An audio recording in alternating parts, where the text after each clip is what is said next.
with what is foreign exchange market.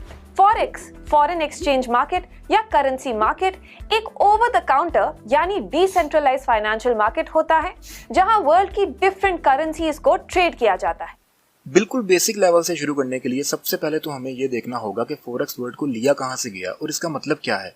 दरअसल इसको English के दो वर्ड मिलाकर एक छोटा वर्ड बनाया गया जो लिखने और बोलने में आसान होने के साथ साथ सुनने में भी अच्छा लगता है। इसमें जो पहला FOR आप देख सकते हैं, इसको इंग्लिश के वर्ड फॉरेन में से लिया गया, जिसका मतलब होता है अपने कंट्री के अलावा बाहर की कोई कंट्री। अब अगर इस EX की बात करें तो इसको वर्ड एक्सचेंज से लिया गया है। फॉरेन एक्सचेंज मार्केट नाम से ही जाहिर हो रहा है कि मार्केट में फॉरेन कंट्री की किसी चीज़ को किसी दूसरी चीज़ के साथ एक्सचेंज किया जाता है। बट किस चीज़ को किस चीज़ के साथ एक्सचेंज किया जा रहा है इस मार्केट में? इस मार्केट में हम एक कंट्री के करेंसी को किसी दूसरी कंट्री के करेंसी के साथ एक्सचेंज करते हैं।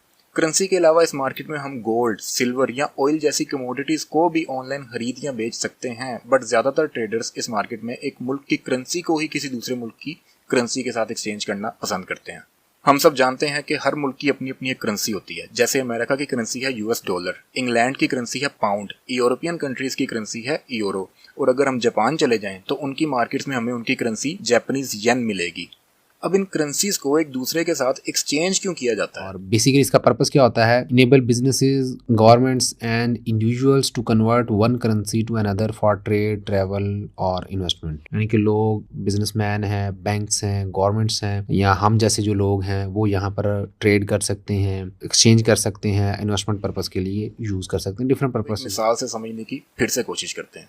मान लेते हैं कि आपका एक फ्रेंड अमेरिका से पाकिस्तान आया है एज अ टूरिस्ट, और अब ऑब्वियसली वो जब तक यहाँ है उसको अपने डॉलर्स को पाकिस्तानी रुपीस में कन्वर्ट करना होगा, क्योंकि यहाँ की मार्केट्स में ज़्यादातर दुकानदार किसी भी चीज़ को बेचने के लिए डॉलर्स को एक्सेप्ट नहीं करते। अब सबसे पहले तो वो ये देखेगा कि आज पाकिस्तानी मार्केट में डॉलर का रेट क्या चल रहा है। फर्ज करते हैं कि आज डॉलर का रेट है 200 पाकिस्तानी रुपए और हमारे इस फ्रेंड के पास टोटल 100 डॉलर्स हैं जो ये रुपीज़ में कन्वर्ट करना चाहता है। तो अब 200 रुपये पर डॉलर के हिसाब से इसको मिलेंगे 20,000 पाकिस्तानी रुपए। वो सोचता है कि यार आज काफ़ी थका हुआ हूँ, सुबह एक्सचेंजर के पास जाऊंगा और अपने डॉलर्स को कन्वर्ट कर लूंगा रुपीज़ में। लेकिन यहाँ पर एक क्लाइमैक्स होता है। सुबह डॉलर का रेट 200 रुपये से बढ़कर 210 रुपये हो चुका होता है पाकिस्तानी मार्केट्स में। ऐसा क्यों होता है हम इसको भी डिटेल में समझेंगे, बट अभी हमारे इस फ्रेंड को जहाँ पहले 20,000 रुपये मिल रहे थे, रेट बढ़ जाने की वजह से 21,000 रुपये मिलेंगे। 1,000 रुपये का प्रॉफिट बगैर कुछ किए।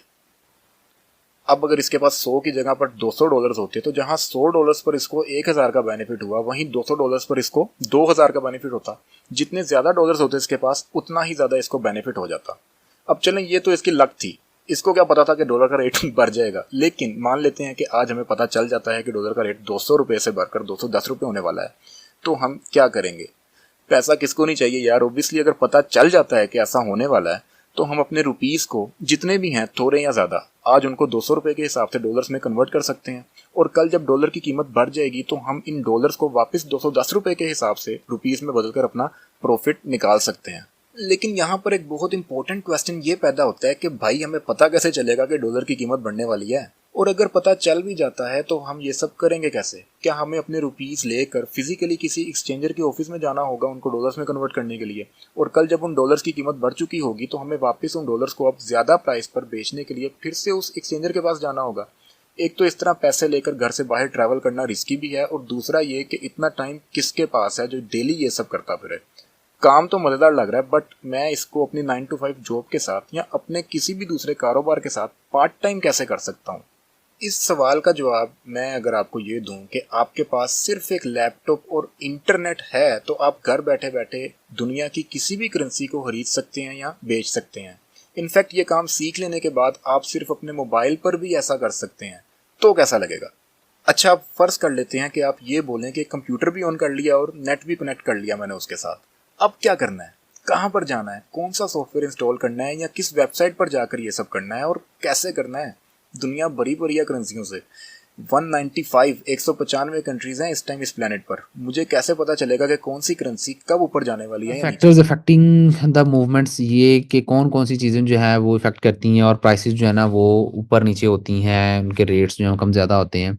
उसमें काफ़ी ज़्यादा इन्वॉल्वमेंट जो है ना वो चीज़ों की होती है, जैसे इकोनॉमिक इंडिकेटर के जीडीपी क्या है, इन्फ्लेशन कितना चल रहा है, एम्प्लॉयमेंट अनएम्प्लॉयमेंट डाटा जो है वो क्या चल रहा है। फिर उसके बाद सेंट्रल बैंक की पॉलिसीज़ आ जाती हैं कि वो इंटरेस्ट रेट का क्या डिसीजन लेने वाले हैं, बढ़ाने वाले हैं, कम करने वाले हैं, क्योंकि उसी से करेंसी की स्ट्रेंथ जो है वो ज़ाहिर होती है। ठीक है। उसके बाद ग्लोबल इवेंट्स आ जाते हैं, जैसे कोई पॉलिटिकल इंस्टेबिलिटी आ जाती है, इलेक्शंस आ जाते हैं, ट्रेड पॉलिसीज़ आ जाती हैं, जैसे कि अभी हम 2025 में बात कर रहे हैं इसके बारे में, और यहाँ पर जो है वो ट्रंप इलेक्ट हुआ तो उसने आते ही जो है वो ट्रेड पॉलिसीज़ जो है बनाना शुरू कर दी हैं। टैरिफ जो है वो कनाडा से, चाइना से, दूसरी करेंसी जो कंट्रीज़ हैं उनसे लेने की कोशिश कर रहे हैं, तो उसमें काफ़ी ज़्यादा इंस्टेबिलिटी जो है वो बढ़ रही है और पॉलिसीज़ चेंज होने की वजह से उनकी करेंसी में भी काफ़ी ज़्यादा जो है वो चेंजेस आ रही हैं। फिर कोई नेचुरल डिजास्टर आ जाता है, ठीक है, वो भी जो है वो करेंसी की वैल्यू को जो है शिफ्ट कर सकता है। ज़लज़ला आ गया, कोई तूफान आ गया, कोई समुद्री वेव आ गई, या कोई और इस तरह का, जैसे कोविड-19 आया था, तो उस तरह का कोई सीन होगा तो उससे भी जो है वो काफ़ी ज़्यादा चीज़ें जो है वो यहाँ से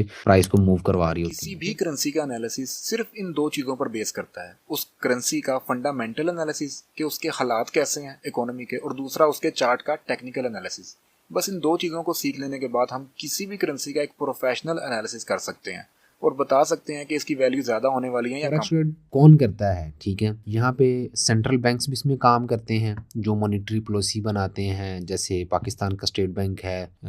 इसी तरह दूसरे मुल्कों के बैंक्स जो हैं वो भी इस पे काम करते हैं। फिर कमर्शियल बैंक्स आ जाते हैं जिसमें वो आपको डिफरेंट करेंसीज एक्सचेंज करने में हेल्प करते हैं। आप जाते हैं, आप डॉलर खरीद लेते हैं, पाउंड खरीद लेते हैं, दिरहम खरीद लेते हैं, रियाल खरीद लेते हैं, ये डिफरेंट करेंसीज आप करते हैं। फिर कॉर्पोरेशंस आ जाते हैं, जैसे हेज फंड्स आ जाते हैं, इसमें इंश्योरेंस कंपनीज आ जाती हैं, बहुत से और जो है वो कंपनीज जो इसमें काम कर रही होती हैं। उसके बाद रिटेल ट्रेडर्स आ जाते हैं, जिस तरह हम, मैं, आप हैं, इंडिविजुअल्स जो इसमें काम करते हैं, उन करेंसी मूवमेंट से जो है वो प्रॉफिट बनाने की कोशिश क्यों करें?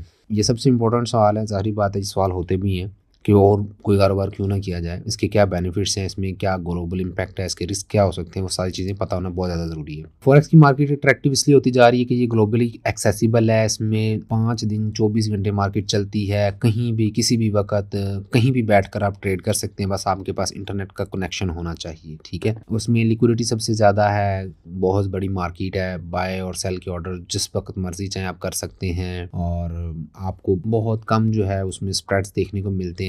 ट्रांजैक्शन फीस बहुत कम लगती है इसमें, यानी कि जो ट्रेड लगाते हैं उसमें बहुत कम पैसा जो है वो एज अ फी आपका लगता है। उसके बाद सबसे जो यूनिक फीचर है वो लेवरेज का है कि आप जो है वो कम कैपिटल से बड़ी पोजीशंस ओपन कर सकते हैं। आज का टॉपिक ये है कि ब्रोकर क्या होता है। तो करेंसी को जब हम खरीदना चाहते हैं तो ऑब्वियसली खरीद तब भी पाएंगे ना जब कोई बेचने वाला मौजूद होगा, और अगर हम बेचना चाहते हैं तो तब भी बेच पाएंगे जब कोई खरीदने वाला मौजूद होगा। हम इस मार्केट में घर बैठे बैठे अपने मोबाइल पर या लैपटॉप पर इस कारोबार को ऑपरेट कर सकते हैं। हम ऑनलाइन करेंसी को खरीद भी सकते हैं और बेच भी सकते हैं। अब कौन सी करेंसी को कब खरीदना है और कब बेचना है, इसको हम करेंसीज का एनालिसिस करना बोलते हैं, और इस एनालिसिस के तरीके को सीखना ही हम फॉरेक्स ट्रेडिंग सीखना बोलते हैं। अब घर बैठे बैठे हम किसी करेंसी को खरीद या बेच कैसे सकते हैं। मिसाल के तौर पर मैं किसी करेंसी को बेचना चाहता हूं तो मुझे तो नहीं ना पता कि पूरी दुनिया में इस टाइम कौन सा ऐसा एक शख्स है वो कहां बैठा हुआ है जो उसी टाइम उसी रेट पर उस करेंसी को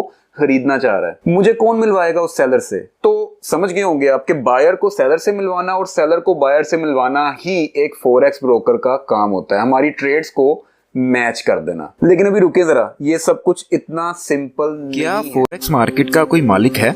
कौन ऑपरेट कर रहा है इस मार्केट को? हम जो ट्रेड्स लगाते हैं वो आगे किसके पास जाती हैं? स्ट्रक्चर क्या है इस मार्केट का? कहां से आ जाता है डेली $6.6 ट्रिलियन का बिजनेस इस मार्केट में? मेरा नाम है यूसुफ और मैं उम्मीद करता हूं कि आज का वीडियो आपको काफी इंटरेस्टिंग लगेगा। फॉरेक्स मार्केट कोई एक अकेली मार्केट नहीं है जो दुनिया के किसी मुल्क में एक ही जगह से ऑपरेट कर रही हो किसी बड़ी सी बिल्डिंग से। ये मार्केट पूरी दुनिया में फैला हुआ है और पूरी दुनिया में जितने भी मुल्क हैं उन मुल्कों में जो बैंक्स हैं वो चला रहे हैं इस मार्केट को। जैसे कि अपनी हिस्ट्री ऑफ फॉरेक्स मार्केट वाली वीडियो में हमने देखा था कि कैसे बैंक्स अपने क्लाइंट्स के पड़े हुए पैसे से आपस में एक दूसरे के साथ करेंसीज की इंटरबैंक ट्रेड करते हैं और उससे पैसा कमाते हैं। और सिर्फ बैंक्स ही नहीं बल्कि आम आदमी भी करेंसीज को खरीद और बेच सकता था अपने बैंक के थ्रू। वो कॉल करके अपने बैंक को कहता था कि यार मेरे पैसों में से इतने पैसों की ये करेंसी इस वक्त जो रेट है उस रेट पर खरीद लो, और जब मैं दोबारा कॉल करूंगा तो उसको वापस मार्केट में बेच देना। आज भी ये स्ट्रक्चर इसी तरह काम कर रहा है। बैंक्स आपस में एक दूसरे के साथ इंटर बैंक ट्रेड भी कर रहे होते हैं और दूसरी तरफ अपने क्लाइंट्स को भी सेलर्स और बायर्स ढूंढ कर दे रहे होते हैं उनकी मर्जी के मुताबिक। अब अगर आप पाकिस्तान में रहते हैं और आप एक फॉरेक्स ट्रेडर हैं तो फर्ज करते हैं कि आपने अपने शहर में किसी बैंक के साथ अकाउंट खोला हुआ है। बैंक की टाइमिंग है 9 से शाम 5 बजे तक, लेकिन आप रात को 8 बजे कोई करेंसी खरीदना चाहते हैं और एक ट्रेड लगाना चाहते हैं, पर आप अपने बैंक कॉल नहीं कर सकते क्योंकि वो बैंक बंद हो चुका है, और बंद बैंक आपके लिए बायर या सेलर कैसे ढूंढेगा। सो एक ही बैंक के थ्रू ट्रेड करने के लिए आपको उस बैंक के वर्किंग आवर्स के दौरान ट्रेड करनी होगी। अब काम हो गया ना खराब, क्योंकि पूरे पाकिस्तान के बैंक्स सिर्फ 9 to 5 ही ऑपरेट करते हैं, लेकिन एक रास्ता है हमारे पास। शाम 5 बजे जब पाकिस्तान के बैंक्स बंद हो जाते हैं तो उस वक्त इंग्लैंड में दोपहर के 1 बज रहे होते हैं और वहाँ के बैंक्स उस वक्त पूरे अरूज पर काम कर रहे होते हैं और करेंसीज को आपस में खरीद और बेच रहे होते हैं। साथ ही साथ वहाँ के आम लोगों को भी फॉरेक्स के लिए बायर्स और सेलर्स ढूंढ कर दे रहे होते हैं। लेकिन जब इंग्लैंड में शाम के 5 बजते हैं तो वहाँ के बैंक्स भी बंद हो जाते हैं। उस वक्त पाकिस्तान में रात के 9 बज चुके होते हैं, लेकिन अब इंग्लैंड के बैंक्स भी बंद हो जाएं कोई मसला नहीं, क्योंकि अब इस वक्त हमारे यहाँ रात के 9 बजे हैं, लेकिन अमेरिका में दोपहर के 12 बज रहे हैं इस वक्त। और अब अमेरिकन बैंक्स फुल अरूज पर यही काम कर रहे हैं जो वो अमेरिकन टाइम के शाम 5 बजे तक करते रहेंगे, और जब अमेरिका में 5 बजेंगे तो हमारे यहाँ रात के 2 बज रहे होंगे। लेकिन इस वक्त ऑस्ट्रेलिया में नया दिन चढ़ चुका है और सुबह के 8 बज रहे हैं वहाँ पे। ऑस्ट्रेलिया के बैंक सुबह 7 बजे ही ओपन हो जाते हैं, मतलब 1 घंटा हो चुका है ऑस्ट्रेलियन बैंक्स को काम करते हुए, और अब यही काम ऑस्ट्रेलिया में पूरे जोरों शोर से चल रहा है। इस तरह ये मार्केट 24 घंटे चलती रहती है, क्योंकि जब एक मुल्क के बैंक बंद होते हैं तो मुल्कों के दरमियान टाइमिंग के डिफरेंस की वजह से दुनिया में किसी न किसी और मुल्क के बैंक लाजमी काम कर रहे होते हैं। फॉरेक्स मार्केट को पूरी दुनिया के बैंक्स आपस में मिलकर बनाते हैं, और पूरी दुनिया में 24 घंटों में से कोई 1 मिनट भी ऐसा नहीं होता जब किसी भी मुल्क के बैंक ओपन ना हो। एक मुल्क के बंद होते हैं तो उसी वक्त किसी दूसरे मुल्क के खुल जाते हैं, और इसी तरह 24 घंटे ये सब चलता रहता है। हाँ, हफ्ता और इतवार वीकेंड्स पर पूरी दुनिया में बैंक्स बंद होते हैं, इसीलिए हफ्ता और इतवार ये मार्केट भी बंद रहती है। अब ये तो था फॉरेक्स मार्केट का स्ट्रक्चर कि कैसे बनती है ये मार्केट, लेकिन अब सवाल ये पैदा होता है कि हम 24 घंटे ट्रेड कैसे कर सकते हैं। हमारा अकाउंट तो ऑब्वियसली हमारे मुल्क के ही किसी बैंक में है और वो बैंक बंद हो जाता है 5 बजे। सो बाकी मुल्कों के बैंक्स के थ्रू ट्रेड करने के लिए तो हमें एक एक अकाउंट हर मुल्क के बैंक में खोलना पड़ेगा, ताकि अगर एक मुल्क का बैंक बंद हो जाता है तो हम दूसरे मुल्क के बैंक से रब्ता कर लें अपनी ट्रेड के लिए बायर्स और सेलर्स ढूंढने के लिए। लेकिन ये काम तो इम्पॉसिबल है। हम हर मुल्क में अपना बैंक अकाउंट कैसे खोल सकते हैं? तो इसका जवाब ये कि ऐसा करना वाकई में इम्पॉसिबल है। हमें इन सब बैंक्स के साथ अलग अलग टाइम पर जुड़ने के लिए हमारे और बैंक के दरमियान एक थर्ड पार्टी का इस्तेमाल करना होगा, और वो थर्ड पार्टी होता है हमारा फॉरेक्स ब्रोकर, जिसके पूरी दुनिया में अलग अलग कंट्रीज में ऑफिसेज होते हैं और 24 घंटे काम कर रहा होता है ये ब्रोकर। हम इस ब्रोकर के साथ अकाउंट ओपन करके 24 घंटे ट्रेड कर सकते हैं। ये ब्रोकर दुनिया के सभी बैंक्स के साथ कनेक्टेड होता है। हमारी ट्रेड्स को जो भी बैंक उस वक्त ओपन होता है उस बैंक तक पहुंचाकर बैंक से बायर या सेलर लेता है उस ट्रेड के लिए। हमें इस ब्रोकर का फायदा ये होता है कि हमारा बैंक से कोई लेना देना ही नहीं रहता। हम सिर्फ इस ब्रोकर के पास जाते हैं और इसके 24 घंटे ऑनलाइन प्लेटफॉर्म पर ट्रेड लगाते हैं। आगे का काम ये ब्रोकर जाने या वो बैंक जाने जिस बैंक के साथ वो उस वक्त कनेक्टेड होता है।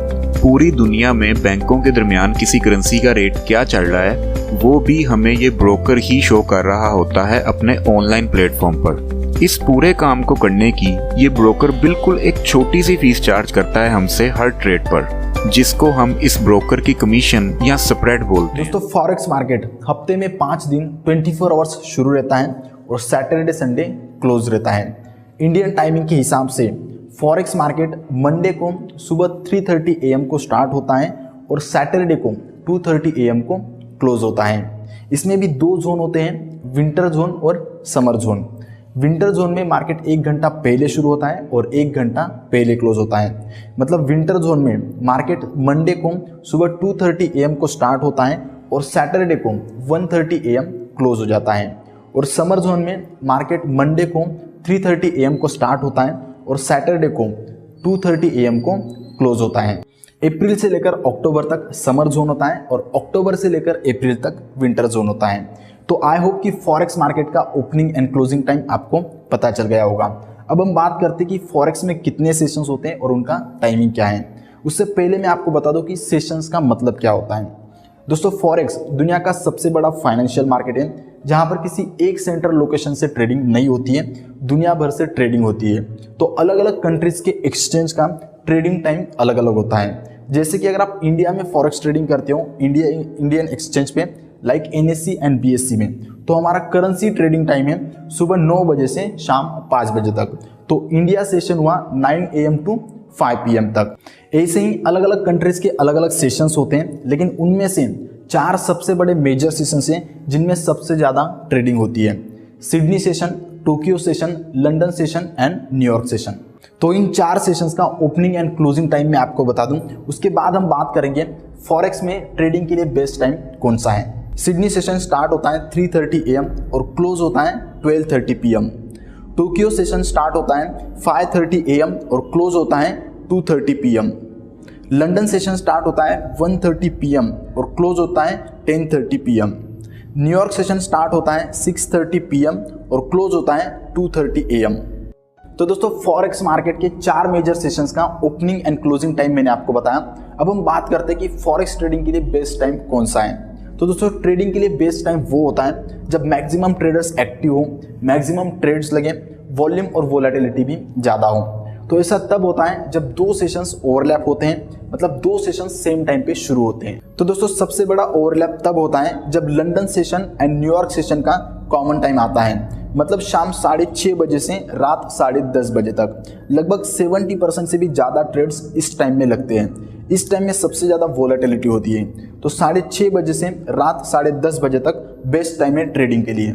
Mainly London session and New York session के ओवरलैपिंग टाइम में सबसे ज़्यादा ट्रेड्स, वॉल्यूम और वोलेटिलिटी होती है। बाकी दूसरे सेशंस के ओवरलैपिंग टाइम में इतनी वोलेटिलिटी नहीं होती है, मार्केट नॉर्मल रहता है। तो 6:30 बजे से 10:30 बजे तक का टाइम बेस्ट है ट्रेडिंग के लिए। और सेकंड बेस्ट टाइम है दोपहर को 1:30 बजे, जब लंदन सेशन स्टार्ट होता है। लंदन दुनिया का सबसे बड़ा ट्रेडिंग हब है, इसे ट्रेडिंग कैपिटल ऑफ वर्ल्ड भी कहते हैं। तो लंदन सेशन जब स्टार्ट होता है उस टाइम पे भी अच्छा खासा मार्केट वोलेटाइल होता है।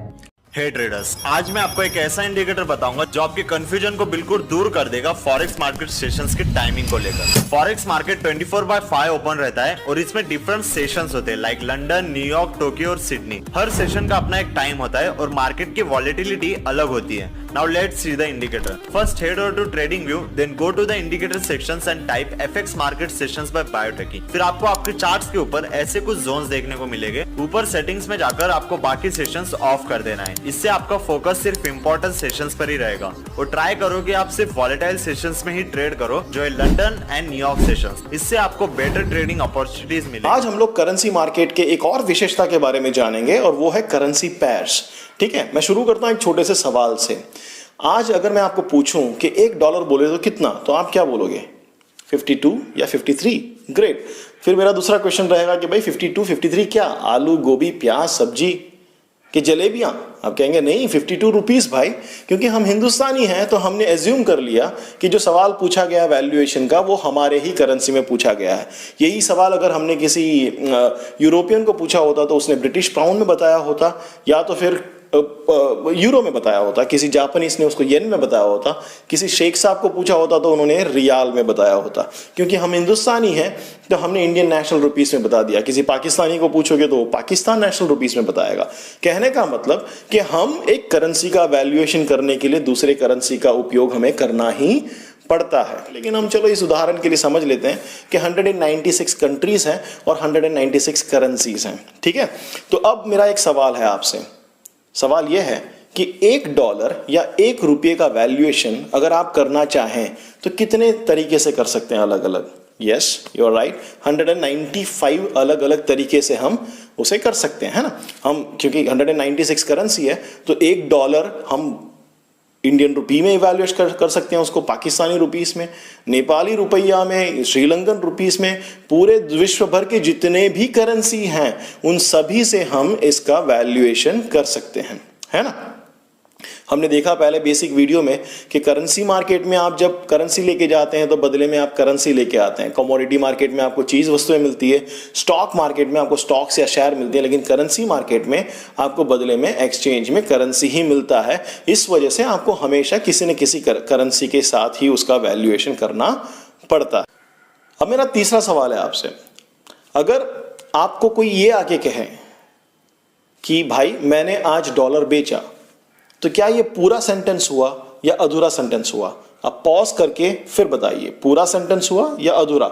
अगर किसी ने आपसे ये आके कहा कि आज मैंने डॉलर बेचा या डॉलर खरीदा, राइट, मैं विश्वास करता हूं कि आप लोगों ने पॉज किया होगा। जिन्होंने कहा कि ये अधूरा सेंटेंस है वे सही है, मुबारक हो। क्योंकि जब आप कहते हैं करेंसी मार्केट में कि मैंने आज डॉलर खरीदा या मैंने आज डॉलर बेचा, तो आपको दूसरे करेंसी का जिक्र करना ही पड़ेगा, क्योंकि यहां पर बेचा या खरीदा नहीं जाता है। जैसे हमने देखा यहां पर एक्सचेंज होता है, ये फॉरेन एक्सचेंज मार्केट है, तो यहां पर एक्सचेंज होता है। तो अगर आप बोलते हैं कि मैंने आज यूएसडी खरीदा, तो आप इसको 195 अलग अलग तरीके से खरीद सकते हैं। अगर आपने कहा कि मैंने यूएसडी बेचा, तो आज आप इस यूएसडी को 195 अलग अलग तरीकों में एनकैश कर सकते हैं। इसकी वजह से जब भी आप बोलेंगे तो आपको दूसरे करेंसी का उल्लेख करना ही पड़ेगा। ख्याल आया आपको? तो अब क्या हो जाता है, अब यूएस डॉलर जो है वो आप आईएनआर के साथ उसको पैर कर सकते हैं, आप यूएस डॉलर को यूरो के साथ पैर कर सकते हैं और दुनिया के सारे करेंसी के साथ पैर कर सकते हैं। इसी की वजह से करेंसी मार्केट में पैर्स होते हैं। जब आप कहते हैं कि मैंने यूएसडी INR बाई किया है, तो आप कह रहे हैं कि मैंने USD बाई किया है INR इंडियन नेशनल रुपीस देकर। जब आप कहते हैं कि मैंने USD INR सेल किया है, तो आप टेक्निकली कह रहे हैं कि मैंने USD सेल किया है और बदले में मैंने INR ले लिया है। यही करेंसी पेयर्स होते हैं। फॉरेक्स मार्केट में हर करेंसी को किसी दूसरी करेंसी के साथ एक पेयर की सूरत में देखा जाता है। हम जब भी उस पेयर को बाय या सेल करते हैं तो हम उस पेयर में से एक करेंसी को खरीदते हैं पेयर में मौजूद दूसरी करेंसी को बेचकर। मिसाल ले लेते हैं यूरो और यूएस डॉलर के पेयर की, क्योंकि फॉरेक्स मार्केट में सबसे ज्यादा इन दोनों करेंसीज को ही आपस में एक दूसरे के साथ खरीदा और बेचा जाता है। इस पेयर को कुछ इस तरह से लिखा जाता है, करेंसीज के एक पेयर में जो करेंसी पहले आती है हम उसको न्यूमरेटर करेंसी या बेस करेंसी बोलते हैं। जैसे कि यूरो यूएसडी में यूरो पहले आ रहा है, तो इस पेयर में यूरो न्यूमरेटर या बेस करेंसी है, और बाद में आने वाली करेंसी को हम डिनोमिनेटर करेंसी या कोड करेंसी बोलते हैं। जैसे कि इस पेयर में डॉलर को हम डिनोमिनेटर या कोड करेंसी बोलेंगे। अब इस पेयर के आगे इसकी एक प्राइस भी लिखी होती है। ये प्राइस क्या है और पेयर में मौजूद दोनों करेंसीज में से किस करेंसी की प्राइस है ये। किसी भी करेंसी पेयर की जो प्राइस होती है वो पहले आने वाली करेंसी मतलब न्यूमरेटर करेंसी की प्राइस होती है डिनोमिनेटर करेंसी के हिसाब से जो बाद में आती है। इसको समझना हमारे लिए बहुत ज़्यादा ज़रूरी है। सो हम इसी एग्जाम्पल को थोड़ा स्लोली और डीपली समझने की कोशिश करते हैं। इस एग्जाम्पल में यूरो यूएसडी पेयर की प्राइस अगर 1.2030 है, तो इसका मतलब ये कि एक यूरो के लिए हमें 1.2030 डॉलर्स देने होंगे। मतलब ये कि एक यूरो की प्राइस डॉलर्स के हिसाब से 0.2030 ज्यादा है। अब अगर इस पेयर का चार्ट ऊपर जाता है और प्राइस 1.2030 से भरकर ऊपर 1.3010 हो जाती है, तो इसका मतलब ये हुआ कि अब एक यूरो लेने के लिए हमें 1.3010 डॉलर्स देने होंगे, जो कि पहले से ज्यादा हैं। मतलब यूरो की प्राइस बढ़ गई डॉलर्स के मुकाबले में। सो यानी कि अगर यूरो यूएसडी का चार्ट ऊपर जा रहा है और प्राइस बढ़ रही है, तो यूरो महंगा हो रहा है डॉलर्स की निस्बत, क्योंकि जैसे जैसे चार्ट ऊपर जा रहा है डॉलर्स ज्यादा देने पड़ रहे हैं एक यूरो के लिए। और अगर यही चार्ट नीचे आ रहा है और प्राइस नीचे गिर रही है, तो इसका मतलब ये होगा कि यूरो की प्राइस अब नीचे आ रही है। जैसे जैसे चार्ट नीचे आ रहा है अब यूरोस के लिए कम डॉलर्स देने पड़ रहे हैं, तो ऑब्वियसली यूरो की प्राइस नीचे आते चार्ट के साथ नीचे गिरेगी डॉलर्स के हिसाब से, और ऊपर जाते चार्ट के साथ ऊपर जाएगी डॉलर्स के हिसाब से। दुनिया में सब करेंसी पेयर्स को ऐसे ही लिखा जाता है आपस में। हम किसी भी करेंसी पेयर को देख लें, हम मान रहे हैं कि एक USD फॉर एग्जांपल अगर 80 रुपीज़ का था और अब डॉलर की प्राइस में कोई चेंज नहीं आया, बट किसी रीज़न की वजह से इंडियन रुपीज़ की वैल्यू बढ़ गई, किसी रीज़न की वजह से इंडियन रुपीज़ की वैल्यू बढ़ गई, तो अब चार्ट में क्या होगा? तो भले ही USD की प्राइस में चेंज आए ना आए, अगर INR की प्राइस बढ़ती है, अगर सेकंड करेंसी जो कि हमारी सेकंड करेंसी INR है यहाँ पर, इसकी प्राइस बढ़ती है तो जो USD INR का चार्ट है वो नीचे की तरफ जाए। कि फॉरेक्स मार्केट में सबसे ज़्यादा स्ट्रॉन्ग करेंसी किसको कंसीडर किया जाता है, या फिर फॉरेक्स मार्केट में करेंसीज की रैंकिंग्स को कैसे देखा जाता है? अब हो सकता है ये सवाल कभी भी आपके जहन में पैदा ना हुआ और आपने ये भी सोचा हो कि यार मेरा इन चीज़ों से क्या लेना देना, मुझे तो ट्रेड करनी है, पैसा कमाना है। लेकिन आई मेक श्योर कि जब तक आपको इस तरह की बेसिक चीज़ों का नॉलेज नहीं आएगा तब तक कंसिस्टेंसी के साथ पैसा भी नहीं आने वाला इस मार्केट से, कभी खुशी कभी गम। तो अपने बेसिक कॉन्सेप्ट्स को क्लियर करें। अच्छा मुझे बताएं, अगर मैं आपको आज 2 करेंसीज देता हूं, दुनिया की कोई भी 2 करेंसीज, और उनको मैं आपको बोलता हूं कि इन 2 करेंसीज का पेयर बना के दो मुझे, आपको कैसे पता चलेगा कि मैंने पेयर में कौन सी करेंसी को पहले लिखना है, कौन सी करेंसी को बाद में लिखना है, और उसकी प्राइस कैसे डिफाइन करनी है पेयर की? या फिर अगर मैं आपसे ये पूछूं कि यूरो हर पेयर में पहले क्यों आता है, जैसे कि यूरो USD का पेयर है, इसमें देख रहे हो यूरो को पहले लिखा हुआ है, USD को बाद में, हम इसको USD यूरो क्यों नहीं लिख सकते? क्या वजह है कि यूरो ही पहले आएगा? अब इसी तरह अगर हम USD और जापानीज येन के पेयर की बात करें, यहाँ पर US डॉलर पहले आ रहा है, जापानीज येन बाद में आ रहा है, हम इस पेयर को ऐसे क्यों नहीं लिख सकते JPY USD, और जो भी उसकी प्राइस बनती होगी हम उसको एडजस्ट करके सामने इस पेयर की प्राइस लिख देंगे। लेकिन ना हमने कभी USD यूरो का पेयर देखा, ना कभी हमने जापानीज येन और USD का पेयर देखा। तो किन बेसिस के ऊपर किसी करेंसी को पेयर में पहले रखा जाता है और किन बेसिस के ऊपर बाद में? तो देखें, ये सोलली डिपेंड करता है कि फॉरेक्स मार्केट में करेंसीज की रैंकिंग्स कैसी हैं। जो स्ट्रोंगर करेंसी होती है ना रैंकिंग में, उसको हमेशा पेयर में पहले लिखा जाता है, बाद में उससे वीक वाली करेंसी को लिखा जाता है। तो ये शुरू से एक रूल है कि stronger currency always comes first in a pair. जैसे कि अगर हम यूरो USD की बात करें, तो अगर इसकी प्राइस 1.2030 है, तो अपनी करेंसी पेयर्स की लास्ट वीडियो में हम बड़ी डिटेल में ये समझ चुके हैं कि इस प्राइस का मतलब ये है कि एक यूरो के लिए हमें 1.2030 US डॉलर्स देने होंगे, मतलब 1.2 के अराउंड डॉलर्स देने होंगे हमें एक यूरो को बाय करने के लिए। इसका मतलब ये है कि यूरो डॉलर से स्ट्रॉन्ग है। एक यूरो बाय करने के लिए हमें 1.2 के करीब डॉलर्स देने पड़ रहे हैं, ये पेयर हमें बता रहा है। तो अब क्योंकि यूरो डॉलर से स्ट्रॉन्ग है, डॉलर से महंगा है, तो इसीलिए पेयर में यूरो को पहले लिखा जा रहा है और US डॉलर को बाद में लिखा जा रहा है। अब इसी तरह अगर हम US डॉलर और जापानीज येन के पेयर की बात करें, अगर इसकी प्राइस 130.50 है, तो इसका मतलब ये है कि एक US डॉलर लेने के लिए हमें 130.50 जापानीज येन देने होंगे। समझ रहे हैं ना यहाँ पे इस प्राइस का मतलब क्या है? लास्ट वीडियो में बहुत डिटेल में सीख चुके हैं हम। तो यहाँ पर भी हमें वाज़ेह नजर आ रहा है कि एक US डॉलर के लिए 130 के करीब जापानीज येन देने पड़ेंगे, तो US डॉलर जापानीज येन से बहुत ज़्यादा स्ट्रॉन्ग है। तो अब यहाँ पर इसीलिए हमने इस पेयर में US डॉलर को पहले लिखा है। अब यहाँ तक तो ओके है, लेकिन नीचे अगर हम इस पेयर की बात करें AUD USD, तो इसकी प्राइस नॉर्मली ऐसे मूव करती है। अब AUD USD की प्राइस अगर 0.7 समथिंग है, तो इसका मतलब ये है कि एक ऑस्ट्रेलियन डॉलर के लिए हमें 0.7 के करीब US डॉलर्स देने होंगे। अब देख रहे हैं यहाँ पे क्या हो रहा है, एक ऑस्ट्रेलियन डॉलर लेने के लिए हमें 0.7 US डॉलर्स देने होंगे बस। मतलब एक US डॉलर से भी कम देंगे तो एक ऑस्ट्रेलियन डॉलर आ जाएगा। यहाँ पर वाज़ेह है कि US डॉलर ऑस्ट्रेलियन डॉलर से ज़्यादा स्ट्रॉन्ग है, लेकिन स्टिल इस पेयर में ऑस्ट्रेलियन डॉलर को पहले लिखा गया। हम इस प्राइस को देखते हुए इस पेयर को अब उल्टा क्यों नहीं कर देते, USD AUD क्यों नहीं कर देते?